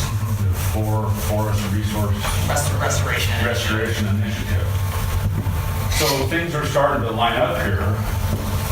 The Secretary of Agriculture, the chief of the Forest Service, which is vacant again, but hopefully will be filled with somebody with the kind of DNA that we're talking about. The regional forester, the deputy regional forester, are all saying it's time to get something done. And we can't use the old model anymore. It's not going to work. And we need to be partners. We can't necessarily do our own NEPA anymore, said Randy Moore to our group on March 22nd, right? Chances are we'll be contracting that out. we will be contracting out many of our functions so that the Forest Service will begin to return to the place of being managers and overseeing programs rather than handling them in the fine detail on the ground.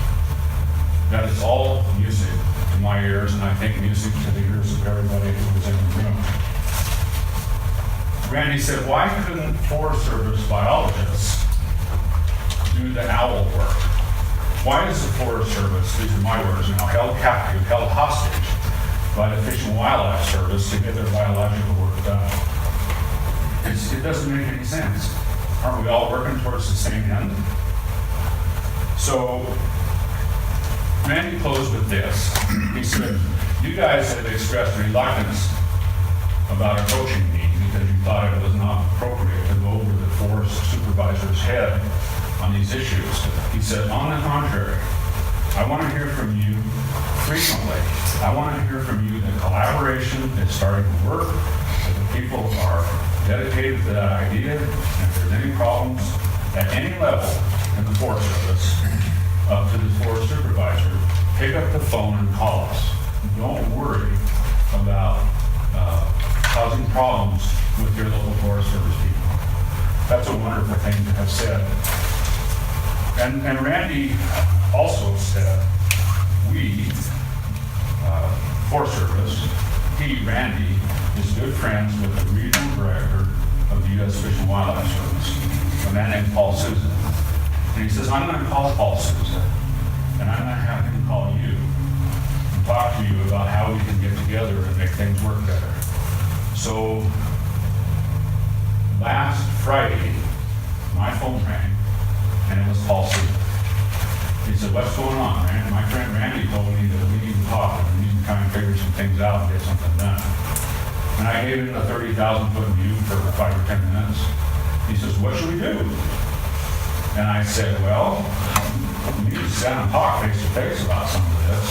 And as a consequence of that, some of us are going to go down and meet with Paul Sousa, the regional director, Randy's cohort at the same governmental level, and talk about how we can get something going on these northern forests and start getting some fire hazard reduction, fuel hazard reduction, and some timber volumes met. And I'm very encouraged. I think maybe this is a breakthrough that we've been waiting for. I'm optimistic when we get to this kind of point, and my forehead's getting flat from having run into brick walls numerous times. But this is, if you look at the alignment of the administration, of the agriculture department, of the Forest Service from the top all the way down through the supervisor's office, this is the best chance that we've had in a long time to get things lined up and start getting something done. So that's my report. If there's any questions, I'll be happy to answer. Okay, questions, comments? I mean, it's really great what Randy had to say about cooperation with collaboratives, but did you ask him about why timber targets are being directed from Washington, D.C., and why the region is still sending projects to local districts and forests that Dan mentioned how, and Tom has in the past, how there's projects that are being told they have to do within a certain amount of time that has no connection to the collaborative. We're seeing that happening right now. And so how does his words match up with reality?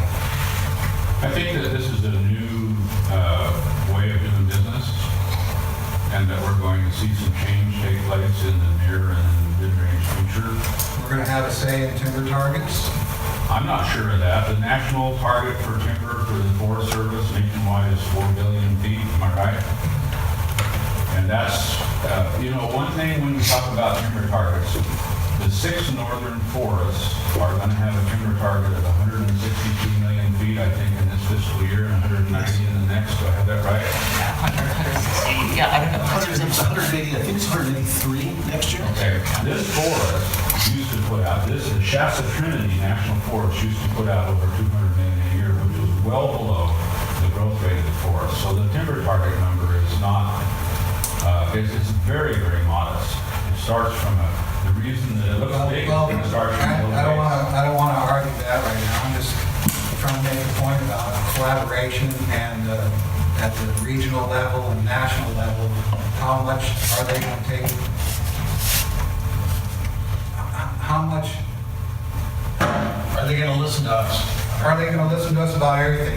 Again, they're bringing us projects that bump program of work projects down from the regional office, and yet he's talking like, he loves us. Yeah, Larry wants to say something about an answer you with one sentence. Okay. Larry, collaboration means co-laboring. It doesn't mean that one side cedes complete control of their legislative mandate to the other side. It's co-laboring, and I'm optimistic that we're going to be able to do that. Larry has a comment. So Larry and then Dan. Just to clarify what he said, I'm not saying I believe it, but what he said was from now on, he didn't want anything moving forward on the forest that wasn't coming from the collaborative, that we hadn't signed off on. That's demarcation, what he said, from now on. Okay. So I can't But the speak ink to what that's was dry already is in dry, motion. right? The ink that's dry on the page already. You're right, so whatever was already in motion was already in motion, but he was saying from that point forward, that's what he wanted to see. And I want to emphasize what Clarence said. To me, the biggest takeaway from all that was that Barney and him both said, no, we want you to call. I explained why we didn't want to step on Dave Meyer's toes before. We didn't think that was the right political thing to do. He said, no, I want to hear from you guys sooner than later. I want to hear when there's problems. I took that as being pretty serious. Stand up, I keep thinking I'm talking to Tom's back. So real quick, so some of the gifts that we get from the regional office, those are things that we have to do. It's the cost of doing business. One of the ones that we just recently finished was one because my district was delinquent for 10 years on a mandate. So eventually you get that letter from Randy. The other thing is, I've been talking to the group about this forever because we knew that we were going to have increased timber targets. And so my district is supposed to produce about 60 to 75% of all 6 rivers timber. But that doesn't mean that we're not going to do it in collaboration, outside of collaboration. So when I came to the group a long time ago and said, hey guys, I'm producing 3.5 million and I need to do 7, off of my little district, I said, but we're going to do it in collaboration. So all we're going to do is take the concept, take the purposes that we've got right now and that proof of concept we're working on, and we're going to take it to the next spot. And that's why I'm doubling the acres of the next project, which may or may not double the volume. So we're just going to do more NEPA, but we're still going to have that same collaborative touch on a bigger footprint. And after that next one comes out at 1,600 acres, we'll go for 3,000. And we'll see. I got to test what my forest and my district can handle because I've only got 6 staff and natural resources total for the whole district. So anything else? Anybody? Yeah, Carol. Well, I'm glad that you're encouraged, Clarence, and I think it's great that you guys took that initiative. But I just want to say, it just feels like deja vu all over again. I remember going to the Browns tour with Barney Gant and sitting there on the ground and talking to him, and I thought he said that exact same thing once before. Maybe it's Randy's good and so forth. I can't remember what it was. Well, the way I look at this is there's too much at stake to turn down any opportunity to make progress on this. Even if we have to go to the same people who maybe some of us feel disappointed us in the past. I get the sense that the regional forester feels like the agency at the top has his back more than he has felt before. Well, I talked to Randy on Wednesday, just so everyone knows, and he talked about your guys' meeting with him, and we were in the hallway at a meeting, and he also asked what steps I was going to take to increase the pace and scale of the work with the collaborative on my side. And so we had a little bit of a talk because he's very aware that he's given us some extra money. It hasn't been much, but he's given us some extra money to spread out through the collaborative, and I've got that money tucked away in about 12 different places. But we're moving forward with that. Humboldt State's doing archaeological surveys. I've got foresters, and now for the first time, wildlife biologists from the Hayfork Watershed Center will be working for us. And so we're working on ways to increase that. And so he's aware of it, and he was asking. So at least you were on his mind when he saw me walking through the hallway. Great. Arthur, you had your hand up. I was going to say, an interesting thing I heard Randy Moore talk about on his own initiative, we weren't interrogating him about it, was the master stewardship agreement that he just signed in December and January with Tuolumne County. And Tuolumne County, that master stewardship agreement covers all the national forests, or all the Stanislaus forests, I think, within Tuolumne County. They put it all in the agreement, and he thinks. And so, I don't know, and I'm not sure if they know yet exactly how it worked. I heard that, maybe from wishful thinking, that it was something like our Weaverville Community Forest. A place the community gets engaged and talks to the agency and sort of helps decide what to do and how to do it. So I don't know, our situation is no doubt different and maybe unique, but I just wanted to point out that the regional forester thought it was exciting and a really good thing, and sort of opened the door without us pushing on the door to us thinking about a similar thing, which might not be our county, it might be the RCD, consortium of the county and the RCD and the Washington Center, or something else, but I think they need a real entity to enter into agreement with. But the door is open, the invitation is pretty much issued. Larry, then Dick. I remembered another thing that I thought was significant, and may play out further when Clarence and some of these guys get to go talk to Mr. Souza, Fish and Wildlife. But Forest Service was open to the idea of a programmatic document to deal with what the collaborative was doing, both the biological opinion from Fish and Wildlife and maybe a programmatic EIR for all of what we want to do as a collaborative in Trinity County. There had been resistance to that in the past, but it seemed like there was a new openness to that concept. Yes. And like Arnold said, he launched into his description of this large project in the Tuolumne. So we've had that consultation before. It expired, but we've had that with Fish and Wildlife. And with the MSA, we're doing one from WKRP right now with about 11 partners. And so we're trying to mimic what's going on there. We're working with the regional office. So we're doing that now on about a 2 million acre footprint. Dick. It appears that there's more activity taking place by way of Forest Service programs, which we're all delighted to see. Just a historical note, 4 or 5 years ago, representatives from Trinity PUD sat down with Robert Bonney and Tom Vilsack in Washington and listened to their concerns about forest budgets. And without adequate budgets, nothing gets done on the Trinity.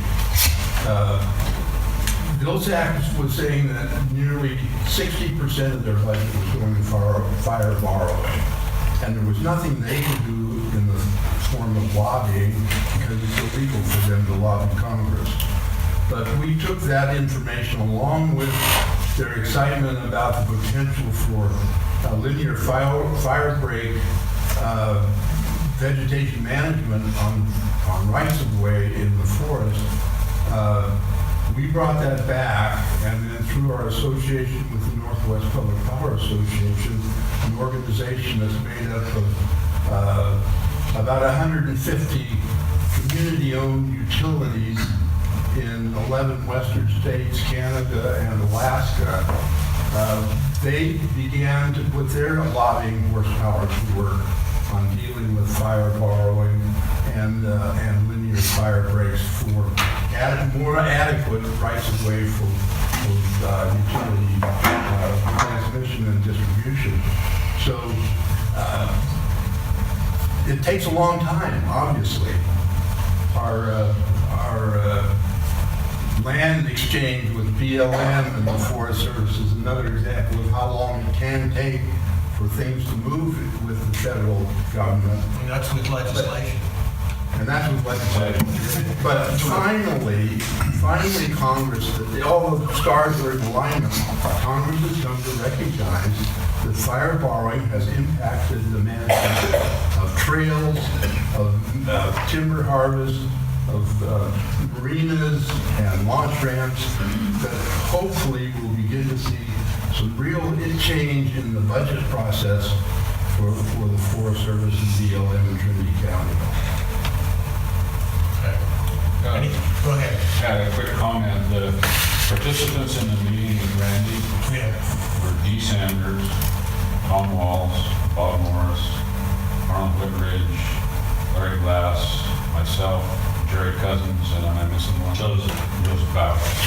The delegation that's meeting with Paul Souza next Thursday is Arnold, and Joseph, and Tom, and myself.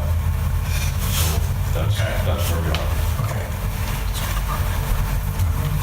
Larry?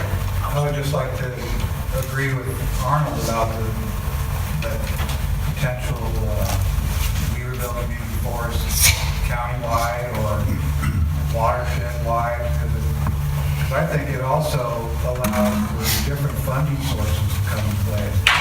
Also, not just dedicated to Forest Service budget issues. And so by creating that entity, I think more money can come, is how I understood that process. So one more comment, and then I'll probably be quiet for a few minutes. So one of the meetings that I had recently happened to be with the executive director of the Placer County Water Agency. And they have a very active program in Placer County, of course, to do forest fuel reduction to protect their infrastructure and protect the communities that they serve. So the Forest Service has a memo of agreement, long-term, I believe probably a long-term stewardship contract with Placer County. But Placer County are only the signatories, as I understand it. They have given all of the operating function to the Placer County Water Agency. And they're going ahead, they're almost done with their NEPA, they're going to start doing fuel hazard reduction on a pretty large scale. And I would submit to the group that perhaps that's a model that would work for us.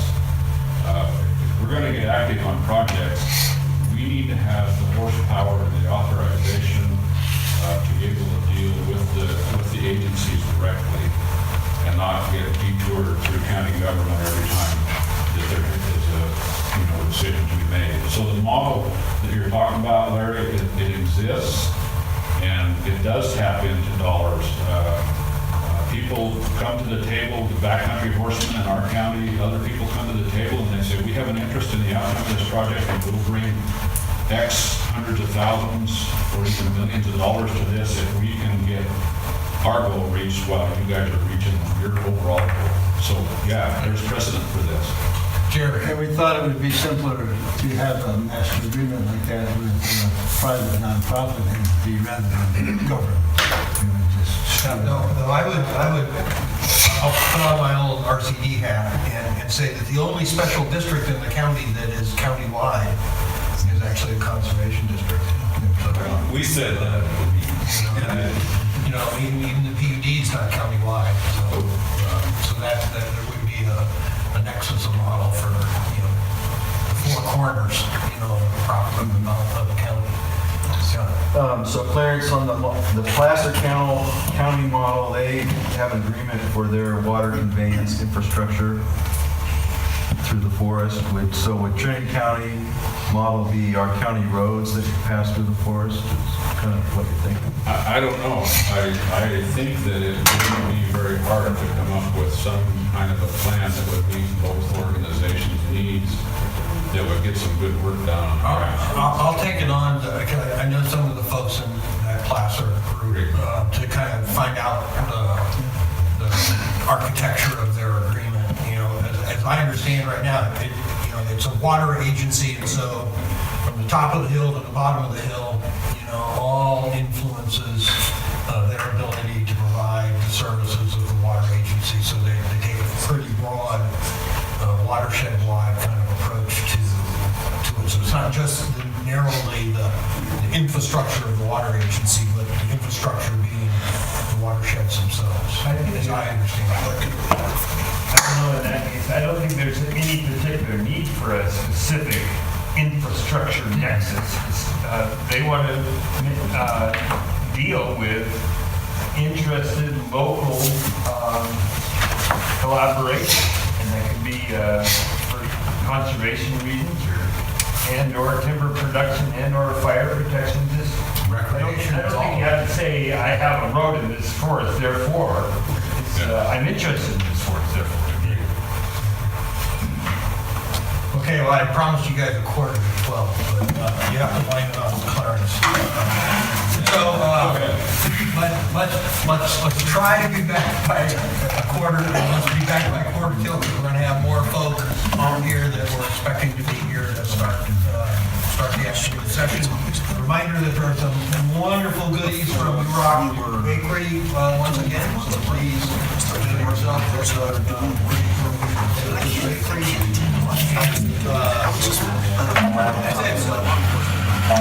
he's a local guy, he's great. And I was like, so is there more? And he's like, feels like it. I said, but if you just focus in more outside of here. He's like, I could be in both. Yeah, really good. Hey, sorry about missing the meeting. I was doing fire here down in hired 867 people, but oh God, it was unfortunately the new system that reinvented the wheel.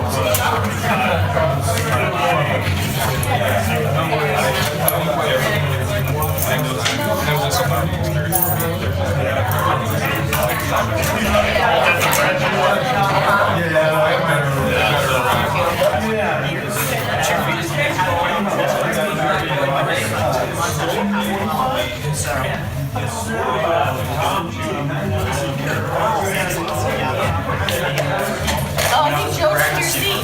I'll sit right there.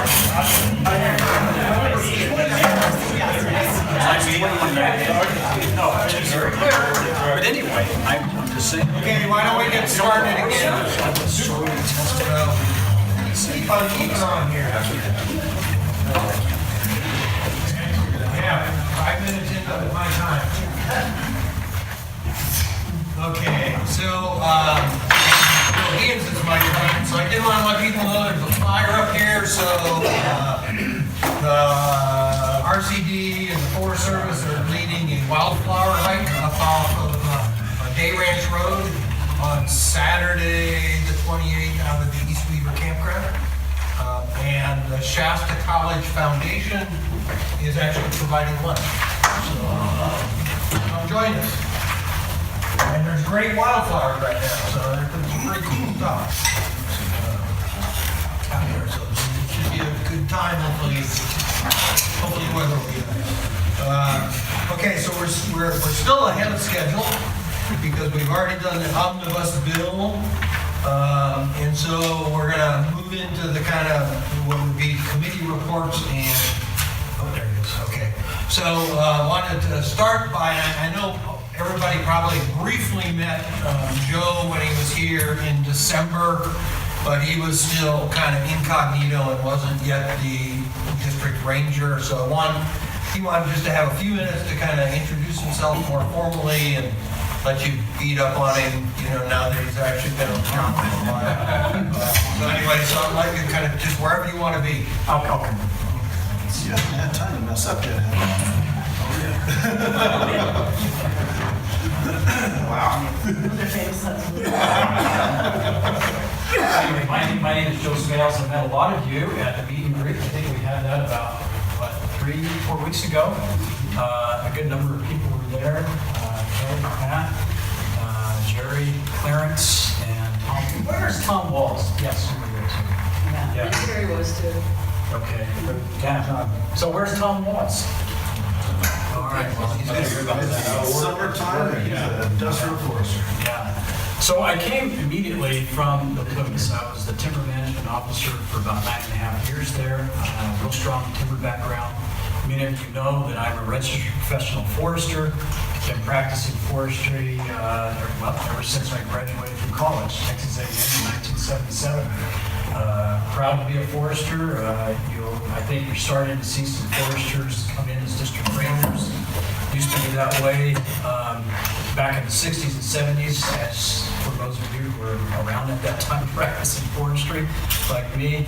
But here, there's a little bit of a round that I'm seeing as foresters going into being a district forester or deputy district ranger. So I'm pretty excited about that. With my timber background in the Forest Service, I had a very ambitious program on plumes. We put out, my district, Mount Huff District, we put out somewhere around 15 to 25 million board feet a year. Fire salvage years, they went way up. Very successful in getting fire salvage out because we had a really good NEPA ID team. And if you're going to do anything with fire salvage, you better be on the spot and have a plan, and, which we did. So some of those years, like 2012, Chips fired, Moonlight fired. That was 2007. We got out 240 million feet a year just in my district. That's a lot of volume as need be. The other aspects of my responsibilities on the plumes were also the green sale program. And the green sale program, a little more difficult, took a little more time. We had a lot of collaboration with HFQLG. I don't know if you know HFQLG, Berger Feinstein Quincy Library Group. My opinion was we learned a lot of lessons learned. Was it successful? Kind of, because we did have some good collaboration. We were able to get a lot of work done. But it could have been more, and it could have been less also. But we were able to get through, with all the interests and sometimes competing interests, we put it all together and we made a lot of things happen. And so, with my private background in forestry, I had my own little logging side, Komatsu D45E, 966 loader, 518 skidder. I'm sure Clarence likes to hear those terms. Not a mechanical operator at that time. We didn't have to because logs were bigger. And so my timber background was real strong in logging and harvest preparation. Using my license, I oftentimes did the timber harvest plan as well as logging. Oftentimes, landowner had their own loggers, so I would just do the timber harvest plan. Those were good years. Really met a lot of different people, and it was a good background coming into the Forest Service. And so here I am as a district ranger. I think my strengths are, if there's a problem, I'm not going to shy away from facing a problem. I like to hit it head on. That's kind of my style. I don't like conflict, but I'm not afraid to do it. And if there's a challenging situation where I need your input, you need my input, I say game on. Come see me, and let's deal with it right now rather than later. And I think that is a real key in solving a lot of resource issues period. It's not resourcing to attack the problem, in an appropriate professional way. The situation today that we have on the landscape, let's talk a little bit about the landscape. Hopefully I'm not going over the time. You guys, it's more than a few minutes. But, I just went on a field trip, Burnt Ranch. We had a great field trip. I think we had 12 people out there. And what I saw was no surprise, it's everywhere. We have an overstocking scenario. And out there in Burnt Ranch, it's one of our indicator projects, 400 to 800 square feet of basal area per acre. Is that acceptable? Those who know basal areas? Is it acceptable? 400 to 800? Let's just take an average of 600. In fact, there were some areas that I saw that were way over 1,000 basal area per acre. So that is simply unacceptable, especially around communities. So our project is such that we're gonna do some mechanical treatments, surface field treatments, intermediate treatments. We're gonna try to do an array of activities a little bit different between alternative 2 and alternative 3, but nevertheless, we're going to try to do something that's right for the landscape. But having seen this type of scenario all across the northern Sierra, where I came from, and here in this range, that we can't live with that. And you combine that with a 30-mile-an-hour sustained wind, less than 20% humidity, maybe 85 percentile fire behavior. It doesn't look good. But one thing we can do is at least treat the vegetation ahead of time. We can't control the humidity, we can't control the wind. And those events are going to happen. And so is it appropriate for us to look at these sites and do something about it? Because there is an altering view where I came from on the Plumas. There were many interested entities and folk that we should do nothing. We should, if you're going to live out in the forest or do business in the forest, just let it go. In fact, maybe you don't even need to be there. I mean, there's that type of extreme. I am under the belief that we live in the forest. I work here in the forest. And I think there needs to be something done. Something has to be done. And I would hope and challenge you, and including myself, that you will not get the perfect silvicultural system. You will not get the perfect ground conditions. You won't achieve your desired conditions in a perfect situation. We are all coming here with many different backgrounds and different values that is not going to fit to our perfect liking, or what we think in our mind that should be the outcome of this particular project. So I would challenge you and myself to come to the table and let's get something done. Yeah, you have your values. Bring those values. Let's see if we can meld those values together. We have fiduciary responsibilities, we as foresters, professional foresters and land managers. We have that. We can't get away from that. But there can be a solution. There always is a solution. I think the best is yet to come. I've always believed that. And so will you join me in coming to the table and let's work it out. Let's hash it out. If you want to yell at me, that's okay. I've taken that before. If you want to talk nice, I'll take that even better. But you know what? We have a lot of work to do. And the field, the landscape is beckoning for something to happen. So we can either let nature take care of it for us, and it will do it. It will take care of it. Or we can get in and we can do something about it to make it a little more compatible with living in the forest, working in the forest. And that's kind of where I'm coming from, is that we've got to make a difference. We have the power to do that. So with everybody's different values, I think actually we can come up with a better solution with a diversity of values. There's something that you may see that I don't. Something I might see that you don't. So let's join forces and make this thing happen, because we can. Leaving that 400, 800 square feet pixel area per acre, it's not acceptable, especially in the wood. I don't know if anybody's been around Burke Ranch recently. A lot of little enclaves, a lot of little houses everywhere. We are right in, we're tucked in. We have 20-acre pieces, 40-acre pieces tucked in to these developments. And I want to treat those. Hopefully we get some support. We may have a public meeting, or at least maybe a field trip. I'm thinking about that. I want to be able to share my story. I have seen these WUI treatments. I'm kind of on the WUI treatment thing right now. Wildland Urban Interface. I saw you. WUI? No, I've heard of it. Okay. Wildland Urban Interface. Thank you. Through the 2012 Pitch Fire and the 2008 Ridge Fire, I've actually seen firsthand experience a wildland fire come through a DFPZ, Defense Profile Zone, shaded fuel break, where it actually went from a 50 to 100 foot flame length right down to a 10 foot flame length. And within a matter of about 6 hours. And after 6 hours, you couldn't see anything. It smoked out. There wasn't any vertical movement. You know, as you have a hot fire, you have vertical movement, and the smoke's going to go up and then disperse. When the fire goes down, it gets down to 3, 4, 5, 10 feet.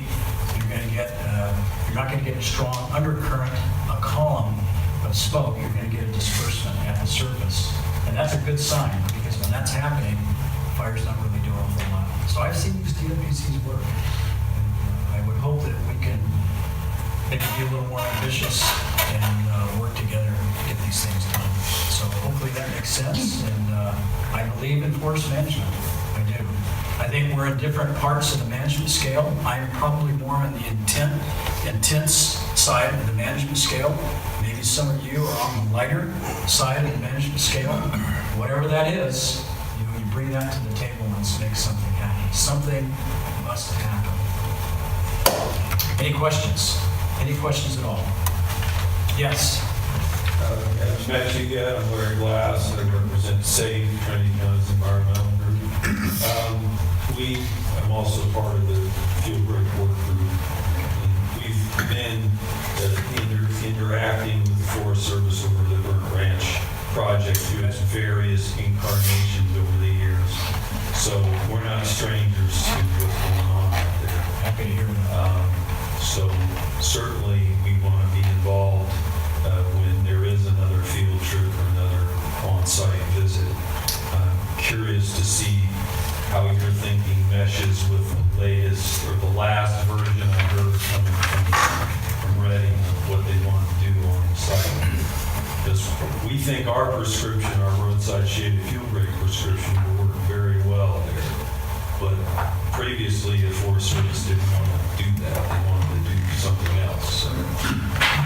So we have that shaded fuel break, or the three-tiered activity levels along the road system, Forest Service system roads. We have that, and that's the first time I've seen that. I've seen iterations of that before, but like this, I'm fine into it. I think it's super innovative, and why we're not doing that all across the region, Region 5. There are various reasons which I won't go into, but I myself, very biased. I have to live within the constraints of our resource management protection measures. I like it, and I want to see that more, at least in this district. And I'm sure the other districts would say the same thing. I like that. But yes, we may very well have another field trip for the public. It was so good yesterday that I thought there was a greater understanding with their own people, just with the Forest Service. I think Fish and Wildlife Service, Christine Jordan was there too. But why I liked it was we put ideas on the ground. We were able to see the landscape and setting, and those discussions are super invaluable because it's just a really good medium for exchange of ideas while seeing the landscape and all the issues out there. So we may very well do it. If we do, I'll let you know. I'll let the collaborative know. So we've been talking about a public meeting in the fire hall there. I don't know if we'll do that or not. But as far as a burnt ranch and a public field trip, thinking about it. Stay tuned. Yeah. Hi, Joe. My name's John Knight, and I'm also a registered professional forester. Good. And I wanted to ask you, you mentioned you're on the Plumas, you were able, post-fire, to do, sounds like a pretty significant fire salvage on your forest. So on the Shasta Trinity, when we had an extensive fire here in 2008, we managed to get about 1% salvage. And then in 2015, even with, or in spite of the collaborative, we had, I don't think we even got 1%. We were shooting for 3%, but we kind of bit off more than we could chew with roadside treatment. So what I wanted to ask you is, how is it that the Plumas can do it so much better? And what do you think you can do as the district ranger to kind of help us improve our numbers so that, we're going to be dealing with post-fire for a while. That's just the reality of where we live. So do you think as a district ranger you have a role in that to maybe bring those numbers up, which I think you probably want? Yeah, partly. Yeah, there is influence from the district ranger. There's a lot of things that play into that. But going back to your question, how do the Plumas do it? You have to make it a priority, number one. Internally, it has to be the priority because for the sake of time, you don't have a lot of time. You've got about a year and a half, depending on what elevation you're at, right? And so having that 1.5 year window, you've got to jump on it. The other item past that is you really have to,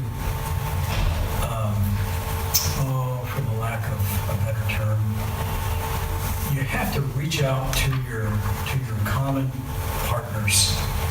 Those who will typically litigate fire salvage, we know who they are. I don't think they're much different over here on this side. We reached out to those people.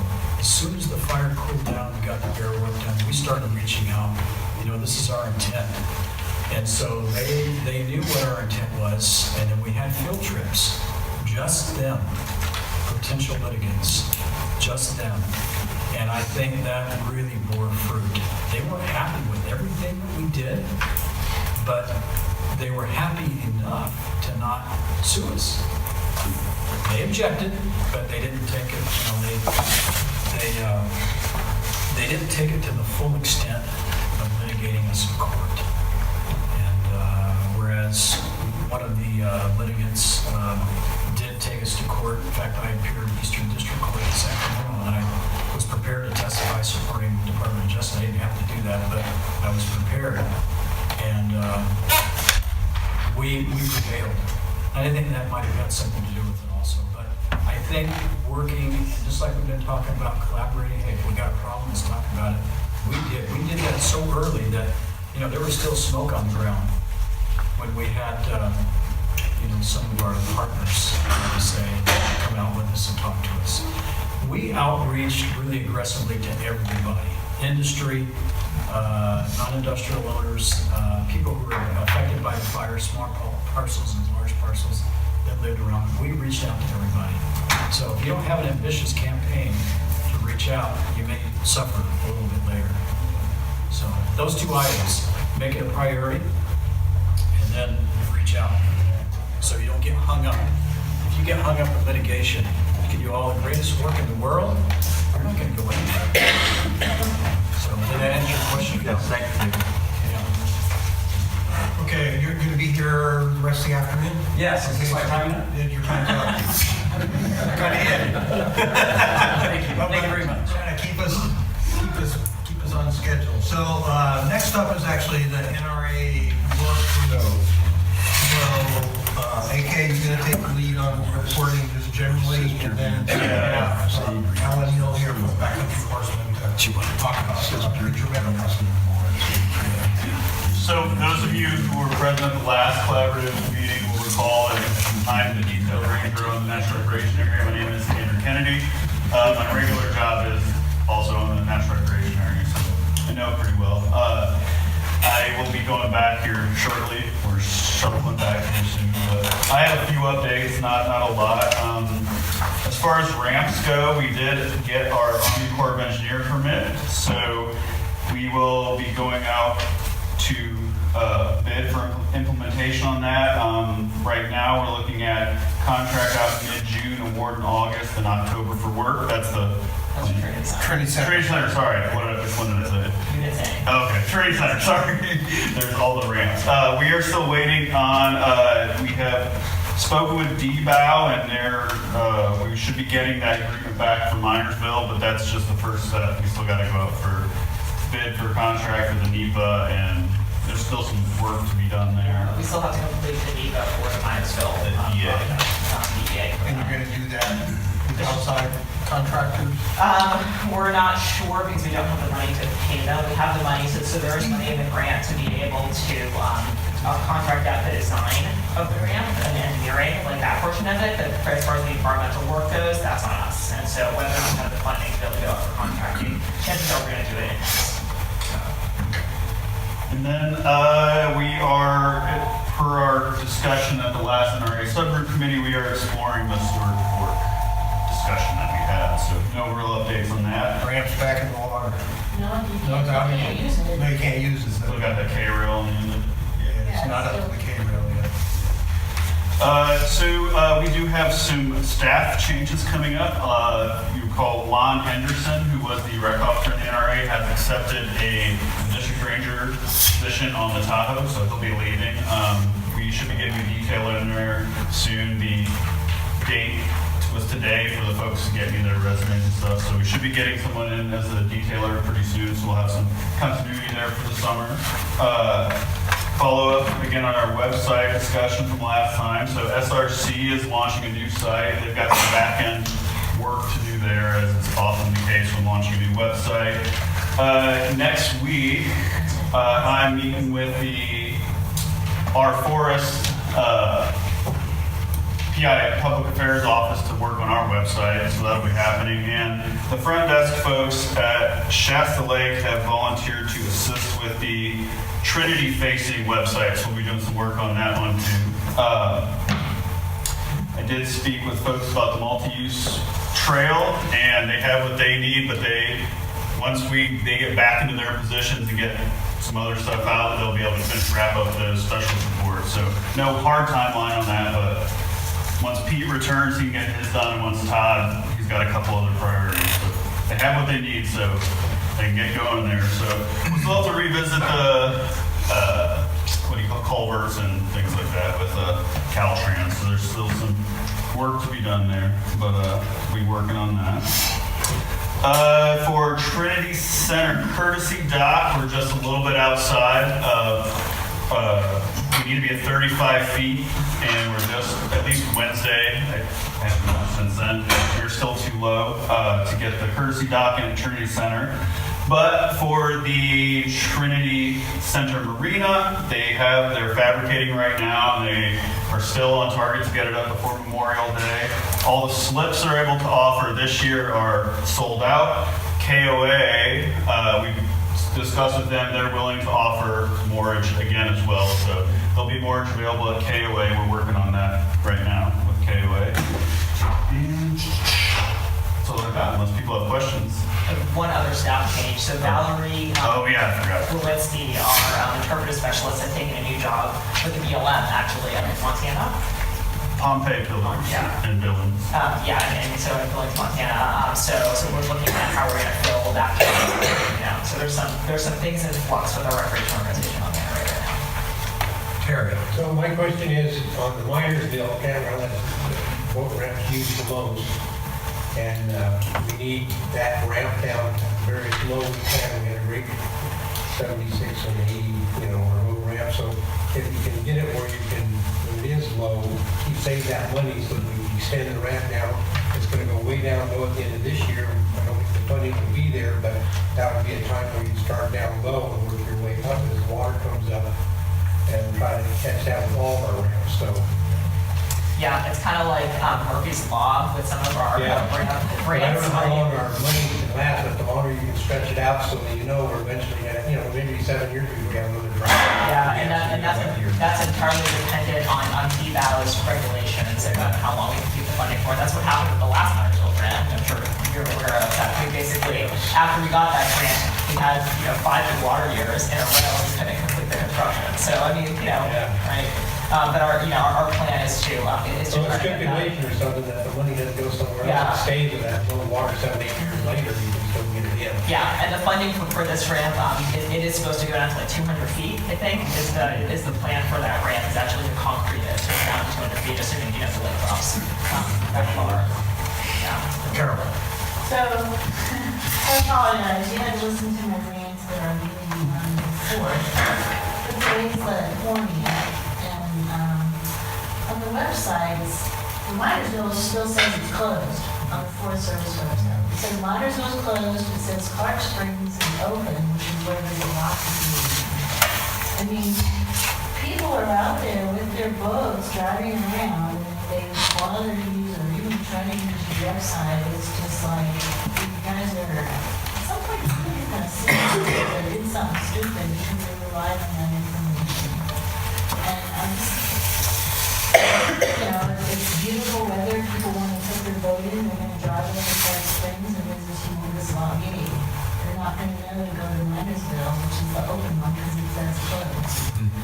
And that's just a small example. I mean, the SRC website, they opened their brand new website, but if you try to access any of the campground information, it's not just Trinity, it's Lewiston and Shasta Lake. You can't access this page. So you can't find out which campgrounds are open. You go to the SRC website. And this is almost end of April. Some campgrounds are already open. The rest of them open in May. But if you had to get information, you're out of luck. And I just think if NRA is really, part of your mission is to promote recreation, that's not happening. So I'm sorry to rant again, but it's just that it's been, over 2 weeks and some of the things are pretty simple to fit. And they're still hanging out there. So like I said, Tuesday, I'm meeting with our public affairs shop, and we're sitting down and going through our website. So that was the earliest I was able to meet with them since we last met. So we're doing what we can. Our time scales are a little bit different, and our time scales are a little bit different than the private sector. So we're working on it, in good faith. So that's what We're going to the Black Hills in June, and I already have all my reservations at the other national forests based on their campground information. So people are booking their summer vacations now. Sorry. So is there any updates on, Carol, is there somebody on power? There's a work day on May 15th to begin work on the trail, right? Is that May 15th? I'd have to look back at my calendar. I think it's May. The week of May 14th, I need that. Yeah. May 15th, I believe, is the work day on this calendar. Matt, we're still waiting on the frame, I guess, for the sign. We got the frame and on the sign. We got both now? Okay, we have both now. The idea is to install the sign on that day, right? Yeah, the sign goes in and start work on the trail that day. But you should let us know, so I can distribute that information, because at the subcommittee meeting, we just sometime that week. Right, we just this week got it ironed out, so. Just to note, KOA and Grady Sports Center workshop here knows what programs are open all the time. They deal with the people, so, who's catching what, if they're catching stuff. Acoustic is usually always open and get there.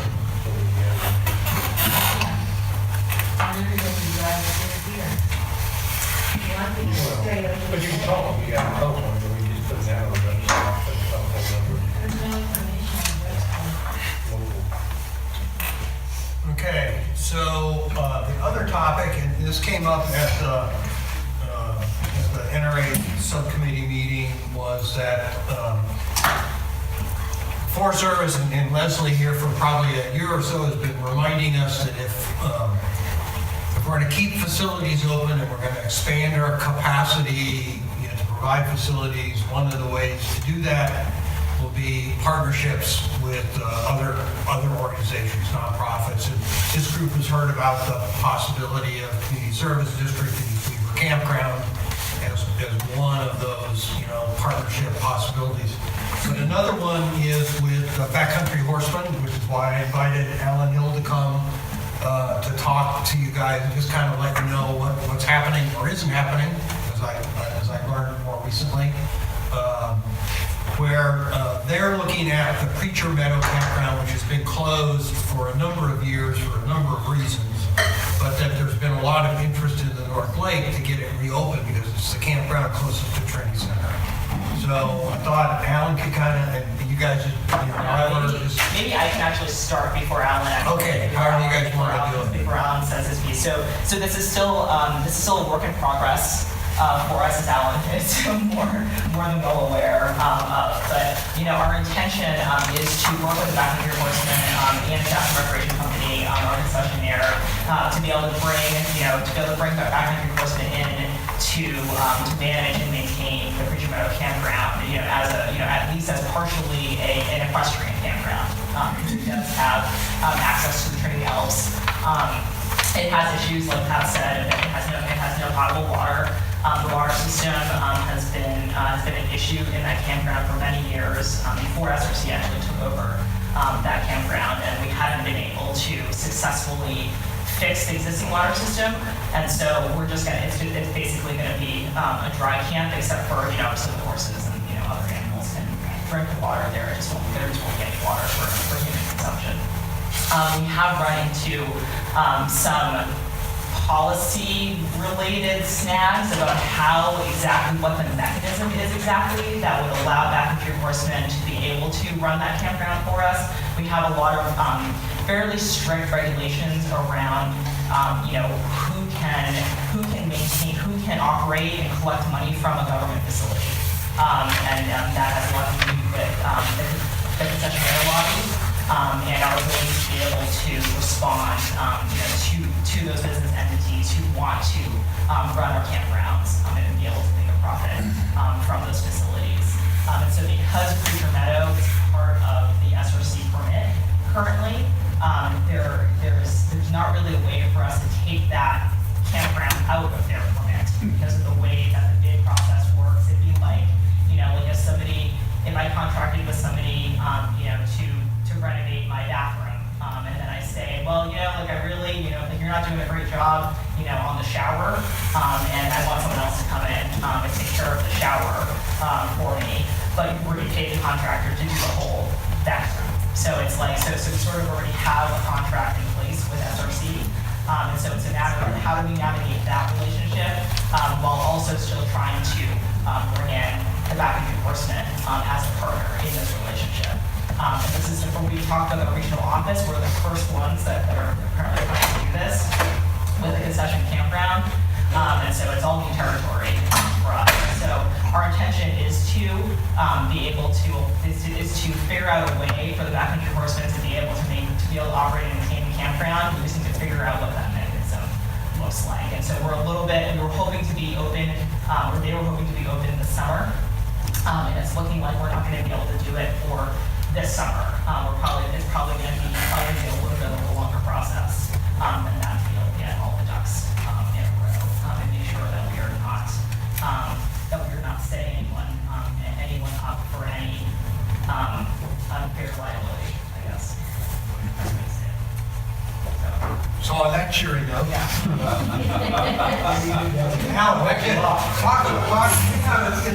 It's still such a cool project. It is. It's a great project. I have about a map of the proposal.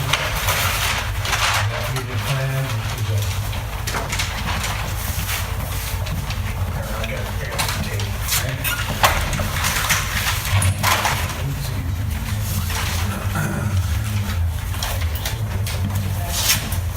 Well, while we're doing that, so, if you wanted to do the East Weaver campground, that's not under SRC. It is under SRC, so that's the same issue. It'd be the same issue, and so we are actually planning on having a meeting this summer. So we're actually planning on having a meeting with backcountry horsemen, with SRC, and with the Forest Service to talk through some of the issues that we're encountering about trying to bring all three of these entities together. And part of it is because SRC has obligations under their permit, and they want to make sure that they're being covered, right, insurance-wise, under the terms and conditions of their permit, and then also trying to marry that up with what services and opportunities can backcountry horsemen bring to that partnership. So that's kind of so we're trying to navigate this. We're basically building the plane as we're flying it. Like I said, this hasn't been tried before in this region. And so if we could do this with backcountry horsemen, the better we'll be able to do it with the community water district should be that way with this region campground. Okay, well, maybe a little background is important. Backcountry horsemen really has no interest in the campground business. And if anybody wants that campground, have at it. They'll go broke when the campground is there, so obviously it's not a financially successful effort for SRC to operate it. It won't be for anybody else. It's an old campground. There were 54 spaces in there at one time built. Actually, part of that campground was back in the 30s when the old road went right by it. But the 54 spaces that are in there are designed for tent camp. The days when everybody had a tent in the back of their car, and they'd pitch a tent and build a fire and have a campfire and have cook their meals on that. And those spaces that are there are shown probably, most of them deep enough for a car to park on, and maybe have a tent in behind it, although that's not necessarily the case. So we have no interest in getting into campground business. That's not our intent. SRC gave up on it because they were obviously going to go try to operate it. And it's not a viable economic operation as it sits. We've had people that know enough about these projects to tell us that it's not going to make any money. The best we could hope for out of it, if we were going to do it, would be to operate it as a volunteer organization with the Forest Service without SRC in the middle of it. SRC gave us, actually this thing has been on, off for a year and a half, 2 years, I would say. And every time we get on, we think everybody's motivated, we can go to work and do something on it. And then we hit another roadblock. Well, the last roadblock hit, I would say 30 days ago, when SRC was all excited that they had done all their background, and they said, we have an agreement with you. Good, we haven't seen it yet, but they threw it on the table, and there's a 4-page agreement for operation and maintenance of facilities here, and there's a 3-page document here called Operation and Maintenance Plan, and SRC said, with this, and $1,500 for insurance, you guys have it. Campground, you can operate under these conditions. Well, that meant to actually establish a business, pay minimum wage of $22 an hour for anybody who's there operating it. And every time there's a campground operating, there has to be a paid employee there at all times to get them in, checked in, and checked out. So we got that little document. We threw up our hands. There's no way this thing's ever going to work. We're volunteering to do the hosting. We would have hosts there full-time during the season, the campground host. We would do the maintenance, haul the garbage off, and actually put a major investment into the campground in a way of corrals and a little meadow area down here, about 2 acres. We'd fence that, utilize the water system that's there, which we don't want the responsibility for because it has not been satisfactory. We have looked at it, and the underground well is up here, produces about a gallon or two a minute, and that gallon or two a minute goes into now a 250-gallon storage tank, which is not going to survive, can't put too much livestock in there on that kind of flow. So we had a volunteer come up with a 2,000-gallon storage tank we could put in. And the water quality issue is another issue here, that apparently it doesn't meet the standards, water quality. So we agreed to put up signs, stock only, non-potable water, so anybody that comes into this area, use it, theoretically should only use that for stock.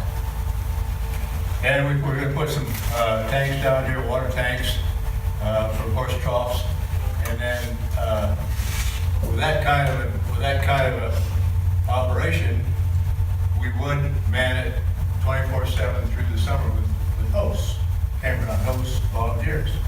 Well, Backcountry Horsemen is a 501c3 organization, so we cannot function or operate a business operation, even if we wanted to, if we were able to overcome some of these challenges and the documents given us. So economically, it doesn't make sense for us to do it unless it was a direct agreement, perhaps as a volunteer operation directly with the Forest Service, something like that, Big Flat, Carbon Metals on the Klamath, and some of those that are operated by the host.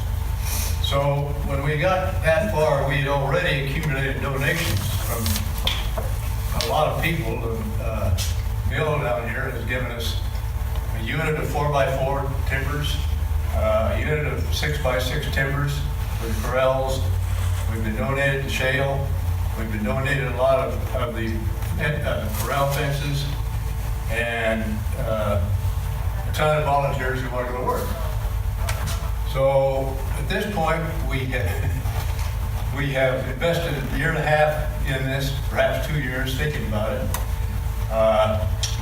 But at this point, it's just off the table as far as we're concerned. It just doesn't make sense. And there's no way to bring it back under the terms of the lease agreement that SRC gave us that even remotely makes sense. So I'm not happy about it, but we're not happy about being strung along, forever, another year, another year, another year. And no telling when those years end. If we wait until the end of the lease, SRC expires, that's 4 years down the road. I can't imagine anybody bidding anything for that to operate. It's a commercial operation, so it'll sit there for 4 years, basically unused. It sat there for 4 years already without any use. So I don't know what 4 years is really planning on. I mean, let's say, it's beyond me. Yeah, I hear you, Alan. Yeah. Absolutely beyond us. And this is, and like I said, like this is one of the things that because the campground is currently in SRC's permit, and that went through an open bid process, there's not much room for us to be able to say, well, you don't really have to operate that because you think it's not making money. That's fine. We'll just let you slide. Well, they want out. I mean, they definitely want totally do. forget this Totally, thing. yes. And so there's no competitors standing in line want to operate that campground. Oh, yeah. I'll tell you that. Yeah.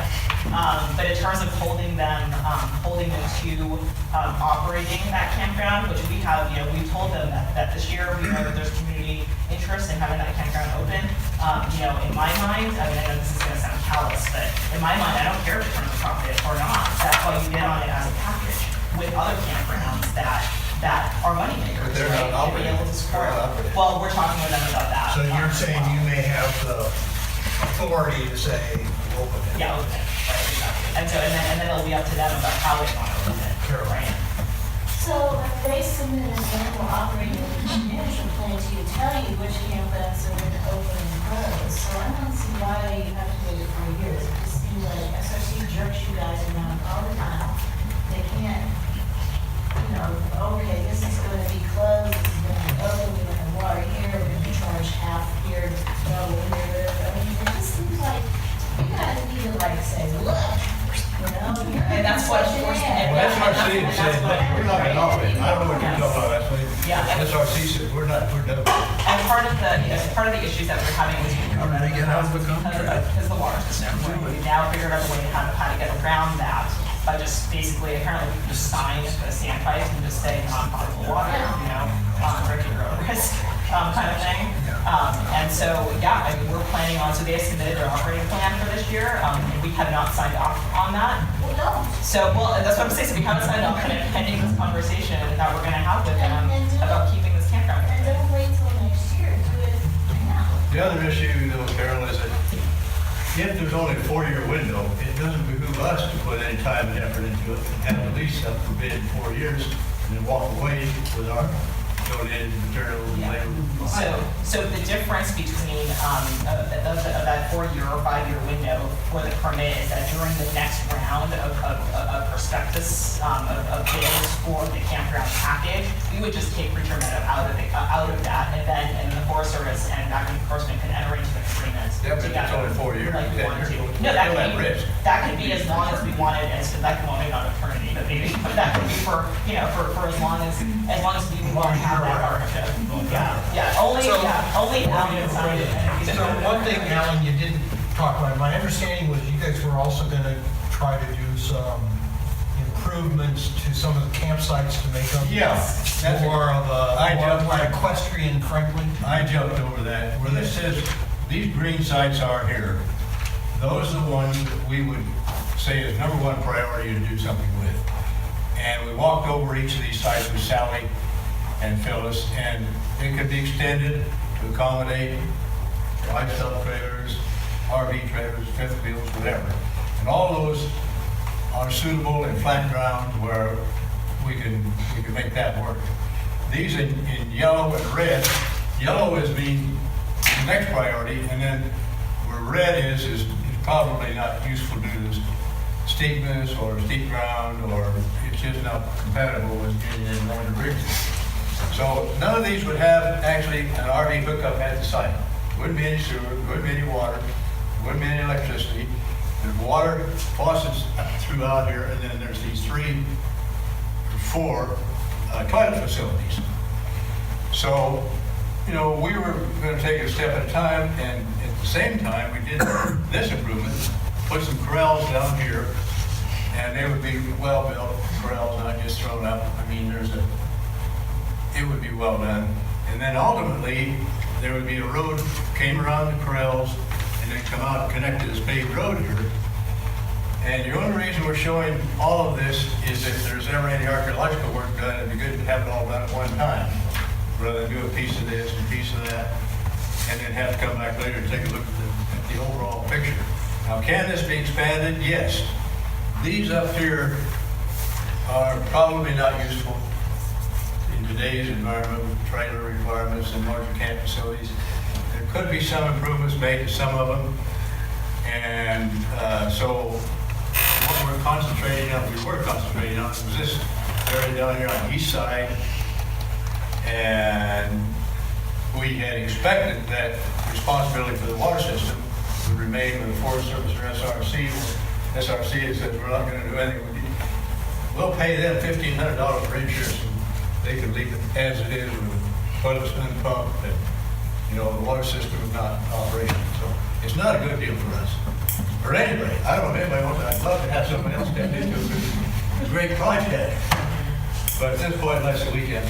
Jerry. So Leslie, if you get to a point where you say to them, I don't care about profit, we want you to open a campground, and they refuse, what recourse would you have at that point? And the ultimate recourse would be to kind of obviate the whole contract. Right. And is that shooting yourself in the foot? Potentially. Because all the rest of the campgrounds then would be. Okay. Yeah, I mean, so that really, that would be the recourse, right? Is that they're in violation, right, of the terms and conditions of the permit that they have, and the option would be, we're kicking you out of the whole kit and caboodle, and that's not just the Because you Trinity can't kick them side. out segmentally. Segmentally, right, exactly. So that's not just the Trinity side, that's also on the Shasta side as well, because it's all one permit for both lakes, for the facilities on both lakes. So So it's a total non-win situation. I think that we have some leverage with them. There's still some conversations that need to happen with SRC. And we'll see where that goes. I was hopeful that Mike Hahn with SRC was going to be able to sit down with Alan and that they'd be able to hash something out. We did sit down. Yeah. That was the result of non-negotiable. Yeah. Well, and then hash something out. No negotiation. Yeah. He gave that to us, and they wrote a check for $1,500, And so I think that there's some more, leaders' intent that may need to be shared with SRC in order for them to see the benefit of having this partnership. And they may also have some misconceptions about the requirements under the Ranger 5 permit about what it is that Forest Service is requiring them to do. I think one of the other issues that you haven't brought up yet, Alan, was about what happens to the corrals should backcountry horsemen want to pull out of this operation after? We were not going to do anything in the way of installation of any corrals until all has been resolved. Right. And if they're the portable corrals or if there's pylines, horse facilities, we would not do anything that wasn't tied to the ground if we're at risk that much. Yes, exactly. And so that's one of the things where there is a way for us to allow you to build, semi-permanent structures down there that wouldn't revert back to Forest Service ownership as long as they're not built with Forest Service funding, right? So it's all kicked out in 4 years. Right. Yeah. So it's all volunteer. It's all volunteer materials. It's all materials that are provided by the backcountry horsemen. You can totally take them down and take them with you. But the time to install it, certainly. Right. Is volunteer. So we had Kenneth and then Ross. Back in the 70s and 80s, I did a lot of contracting with the Forest Service. And as I recall, all my contracts had a clause that allowed the Forest Service to vary the quantity, I don't know, it was 10 or 20%, either reduce the quantity that I bid on or increase it.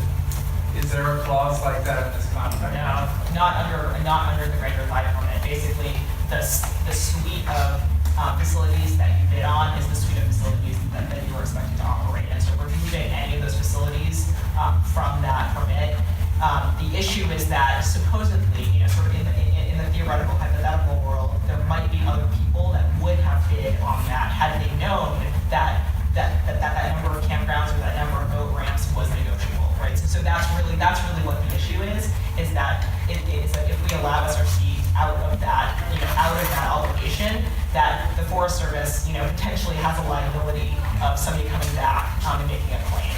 So, you know, So Ross, then Clarence. Well, we talked about it before, but I just wanted to bring up that campground is real important to the lakeside trail users. Because the last one is way down at Alpine, and it's a long way when you don't have a car. And this one we like because it's nearest to services in Trinity Center. And I've ridden my bike out there and camped in those red campgrounds that you've got, which I think are just dandy for a biker or a hiker or, a camper to be used, so. Well, I'll add one caveat to that too, and I'm glad you brought that up. The old trail years ago up Swift Creek was on the south side of Swift Creek.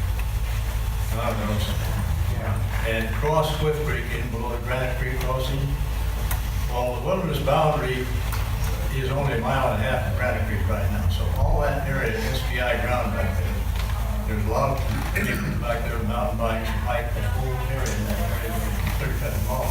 Our vision was to go back and find one of those old crossings, so you could start out that campground and get into the north side of Swift Creek and go clear up in the Alps. And take a little pressure then off of the parking at Swift Creek. Exactly. The one at Swift Creek is jammed up. It's really difficult. We're moving camp from Forest Service. They're going to be 35 head stock in the campground, which is parking. That doesn't include all the other people who are riding, so you almost can't get in. So if we take a load off of that, this facility, it would be good. A nice thing to be able to have. Clarence. When Hodge Management had the concession on this side of Shasta Kennedy, did they operate Preacher Meadow and East Weaver? So they were both part of their permit. East Weaver, I think East Weaver was. East Weaver and Preacher Meadow were both part of the permit. I don't believe that they operated Preacher Meadow for the whole 5 years. I think it was closed at least 1 or 2 of the years. It was closed for 1 year because there had been a big blowdown that knocked a lot of trees across the road. There's still a lot of trees on the ground. And actually, when you go in, the loop to the right, those campsites up on the bluff overlooking the creek where the new pit toilets are, those are nice. They are nice. The only problem was that there isn't that much area, so you could park a car in there with a big campsite. Dick.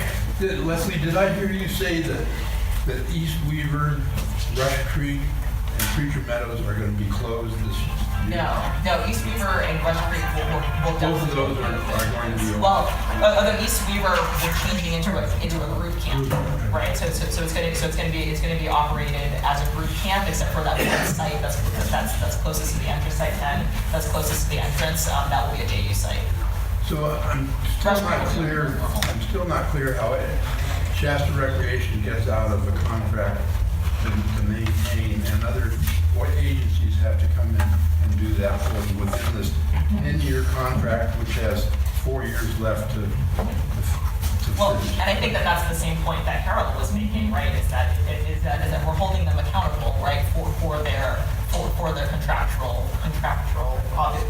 obligations. And so that's why Rush Creek is open this year. And I realize it was closed last year, but it's going to be open this year. Similar with East Weaver. I mean, the type of use is changing at East Weaver, but it's still going to be open. So. And it'll be open for day use. And it'll be open for day use, yeah. Including this really cool. Anyway.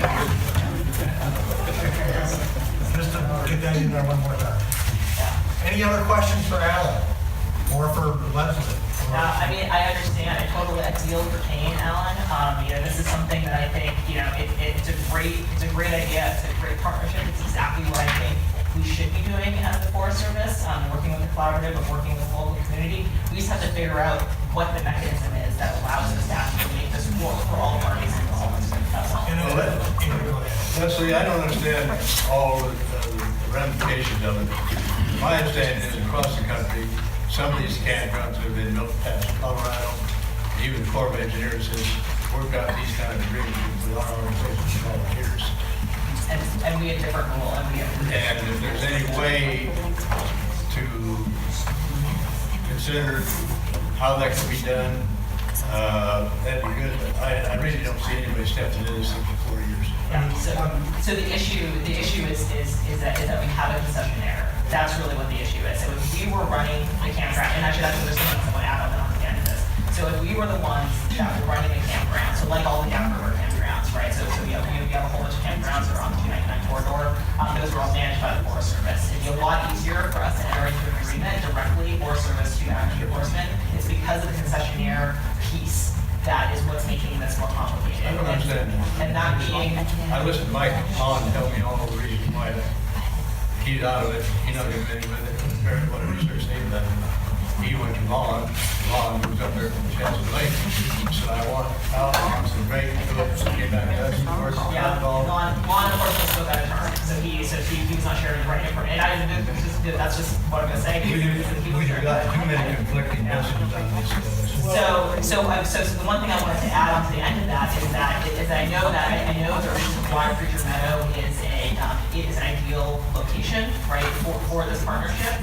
But we also have horse camp as well. So up by the Trinity River, the Eagle Creek site. That is a site that is actually run by the Forest Service, right? It's not in the permit. And so that might be a location where we would more easily be able to work directly with law enforcement.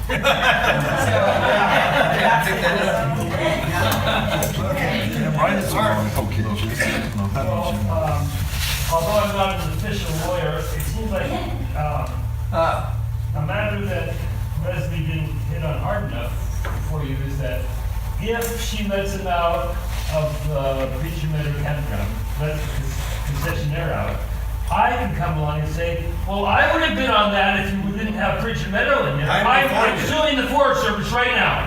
And that's the exact problem that she's in. But if that's the case, then we don't have any objection. Anybody can operate. What we see is a vacant camp, unused, unoccupied campground. If they want somebody else to do it, then SRC out, bid it tomorrow and get it in operation. Well, it may be that, that's sort of that or canceling him out of everything outright is, it's kind of a nuclear option. You run the risk of not having something open this year. Well, it doesn't. Well, all of it. So conversely, we are unable to compel SRC to enter into this agreement because they bid on item A. And if, one of their concerns, assuming is, if they enter into this agreement with Backcountry Horsemen decide next year they're done with this situation, then now SRC is burdened, for lack of a better word, providing services for which they did not actually bid or intend on providing. So we're kind of stuck on both ends here. We would sign that. No, I'm just putting, we're talking about. I think some of this is more for you guys to put down. I just wanted to. And also, so we're having another So So we should have much more concrete plans. Larry, so what role does the collaborative have here? I don't know. That sounded like with the contractual issue, there's not, other than we could say compel your contractor to do it. Contracting, obviously contacting authority to indicate support, or contacting us to indicate, official support on the record for this partnership to happen, for the campground to be open. That's the kind of stuff that,